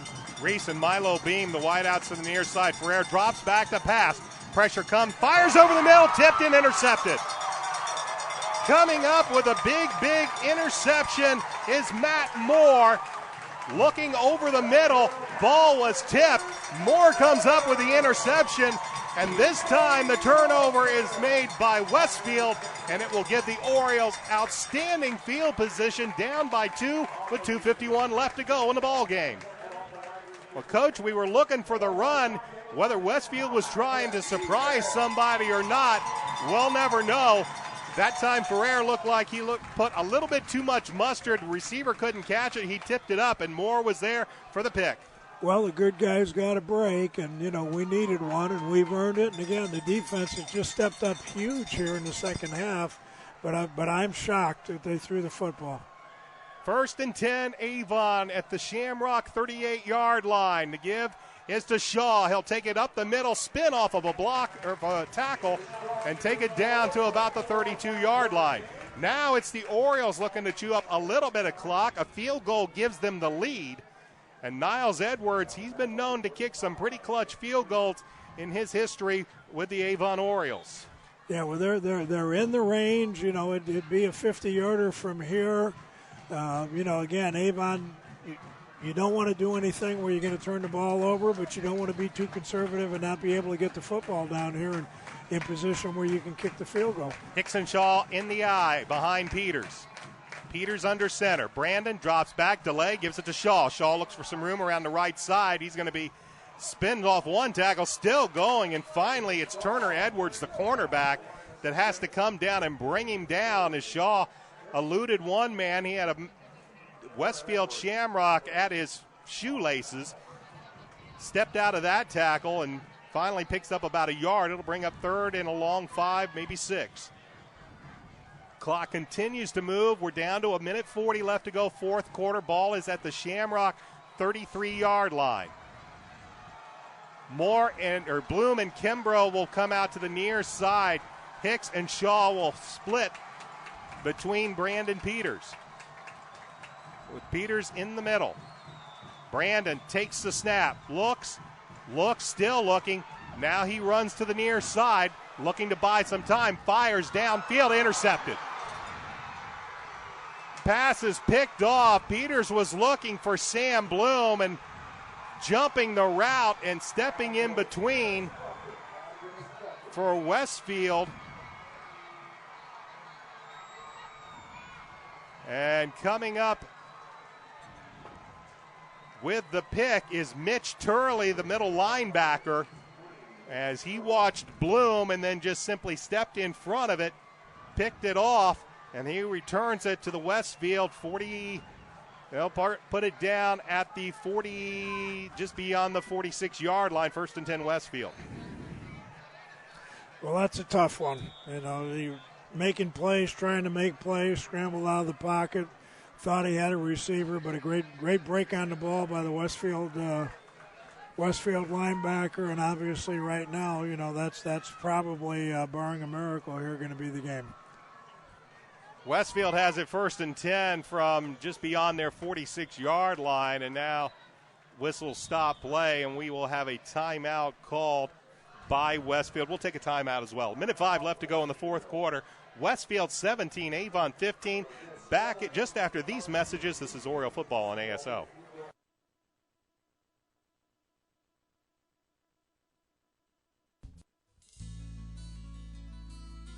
Did you know that Nelson Jewelers in Brownsburg has been serving Hendricks County and the west side of Indianapolis with an extensive selection of finer diamonds and gemstones since 1958? Nelson Jewelers is a family-owned jewelry store specializing in unique jewelry repair, appraisals, and watch repair. Nelson Jewelers is conveniently located in downtown Brownsburg, across from the Hendricks County Bank. Visit Nelson Jewelers for all your jewelry needs at 22 East Main Street in Brownsburg and online at www.nelsonjewelers.com. Nelson Jewelers, a little out of the way, very much out of the ordinary.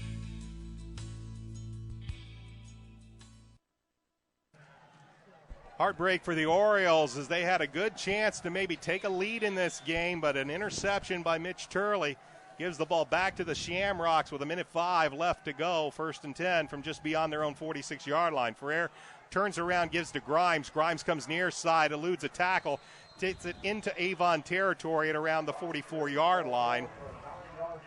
And it's a gain of a pickup of about 9. You know, they'll spot the ball at the 45-yard line, a pickup of 8, 2nd down and 2. Clock under a minute left to go. Avon with only one timeout remaining. A first down here will pretty much end the game. Matter of fact, they could take a knee here and almost be on their way back to Westfield. They'll work out of the victory formation. Tough loss tonight for Avon. Their defense worked so hard this second half to give them a chance to win. And turnovers proved to be the difference in this contest as the Shamrocks get an interception off of Brandon Peters. And they are going to head back to Westfield with a record of 2-0 as the Shamrocks have defeated the Orioles by the score of 17-15. We'll be back with a quick recap and final thoughts right after this. This is Oriole Football on ASO.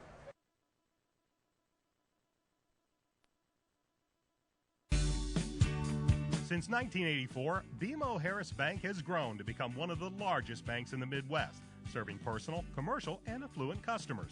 Located locally at 610 West Northfield Drive in Brownsburg, we thank them for their sponsorship of the Hendricks County Coaches Show.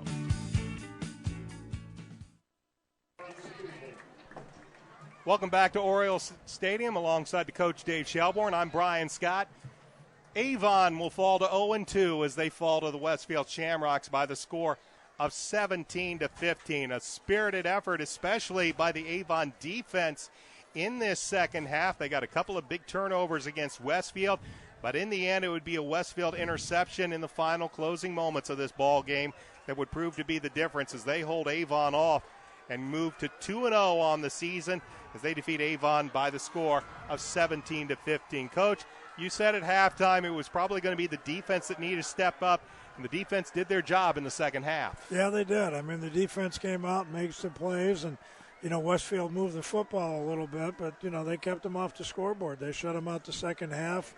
They had 4 or 5 series out there. They had a couple of turnovers. They made the play at the end of the game, which, gave Avon an opportunity to win the game. So defensively, the first half I didn't think they played very spiritedly, and the second half they made some adjustments. It came out the second half and played really a very fine second half defensively. The Orioles, they didn't get the big plays in the first half, but offensively they got a few big plays here in the second half. Unfortunately, it was that yellow hanky that did them in a few times. Well, that certainly hurt, and I mentioned earlier, what I think is killing Avon's offense right now is the consistency.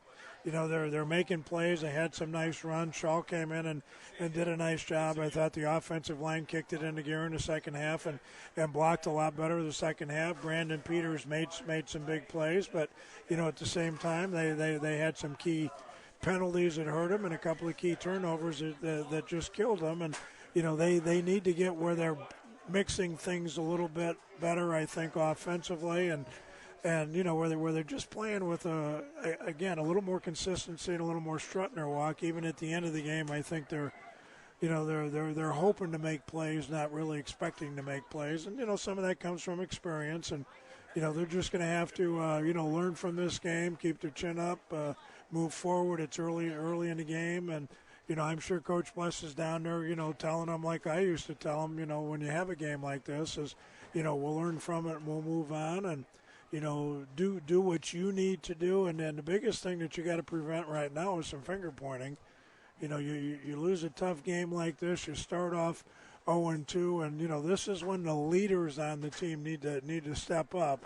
They can't just be the coaches. Some of those seniors have got to make sure that they stay focused and they look forward and they do the positive things that come back and practice at.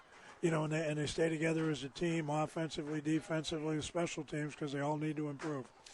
For the Westfield Shamrocks, they'll improve to 2-0 on the year, and they'll be heading into a very, very big game next week as they'll get to play at Lucas Oil Stadium. They'll be playing the Fishers Tigers. Tigers were playing Hamilton Southeastern, and then the only thing we've heard about that game is they had to clear the stadium at halftime due to some inclement weather. But for the Tigers, for Jake Gilbert, very impressive. They come out with a win tonight. They move to 2-0 on the season. Meanwhile, the Orioles, they fall to 0-2, and they'll look to have a big bounce back and really a key game next week. They will travel up to Lafayette. They will take on the Harrison Raiders. We'll have that game for you right here on Audio Sports Online. Pregame will be at 6:45. Kickoff will be set for 7 o'clock. Coach, for Coach Mark Bless, like you said, you just want to go to Harrison next week and say, let's get one up there and just get this thing going. Coach Mark Bless will be fine. Coach Mark Bless is a pro. He's a vet. I'm sure right now he's a little frustrated, but, this is one of those nights when it's not fun to be the head coach, but, this is part of the job. He'll get it done right. Number one, he's going to have to meet with his coaches, make sure his coaches are pointed in the right direction. They've got some things to fix, but they have a lot of positives, and they need to build on those positives. And then it's up to the coaches to go out and make sure that they talk to the players and they keep the players focused. Again, right now the biggest thing that I see that they need right now is, they need a positive attitude. They need to play with some confidence. The defense stepped it up the second half and did that. The offense did it at times. They need to be a little more more consistent with it. But, you're right. Next week is a fix things week, hopefully a feel-good week, but it's got to be a positive week. They've got to stay focused, and they've got to continue to do the things that are going to help them to win games. Orioles fall in their home opener by the score of 17-15.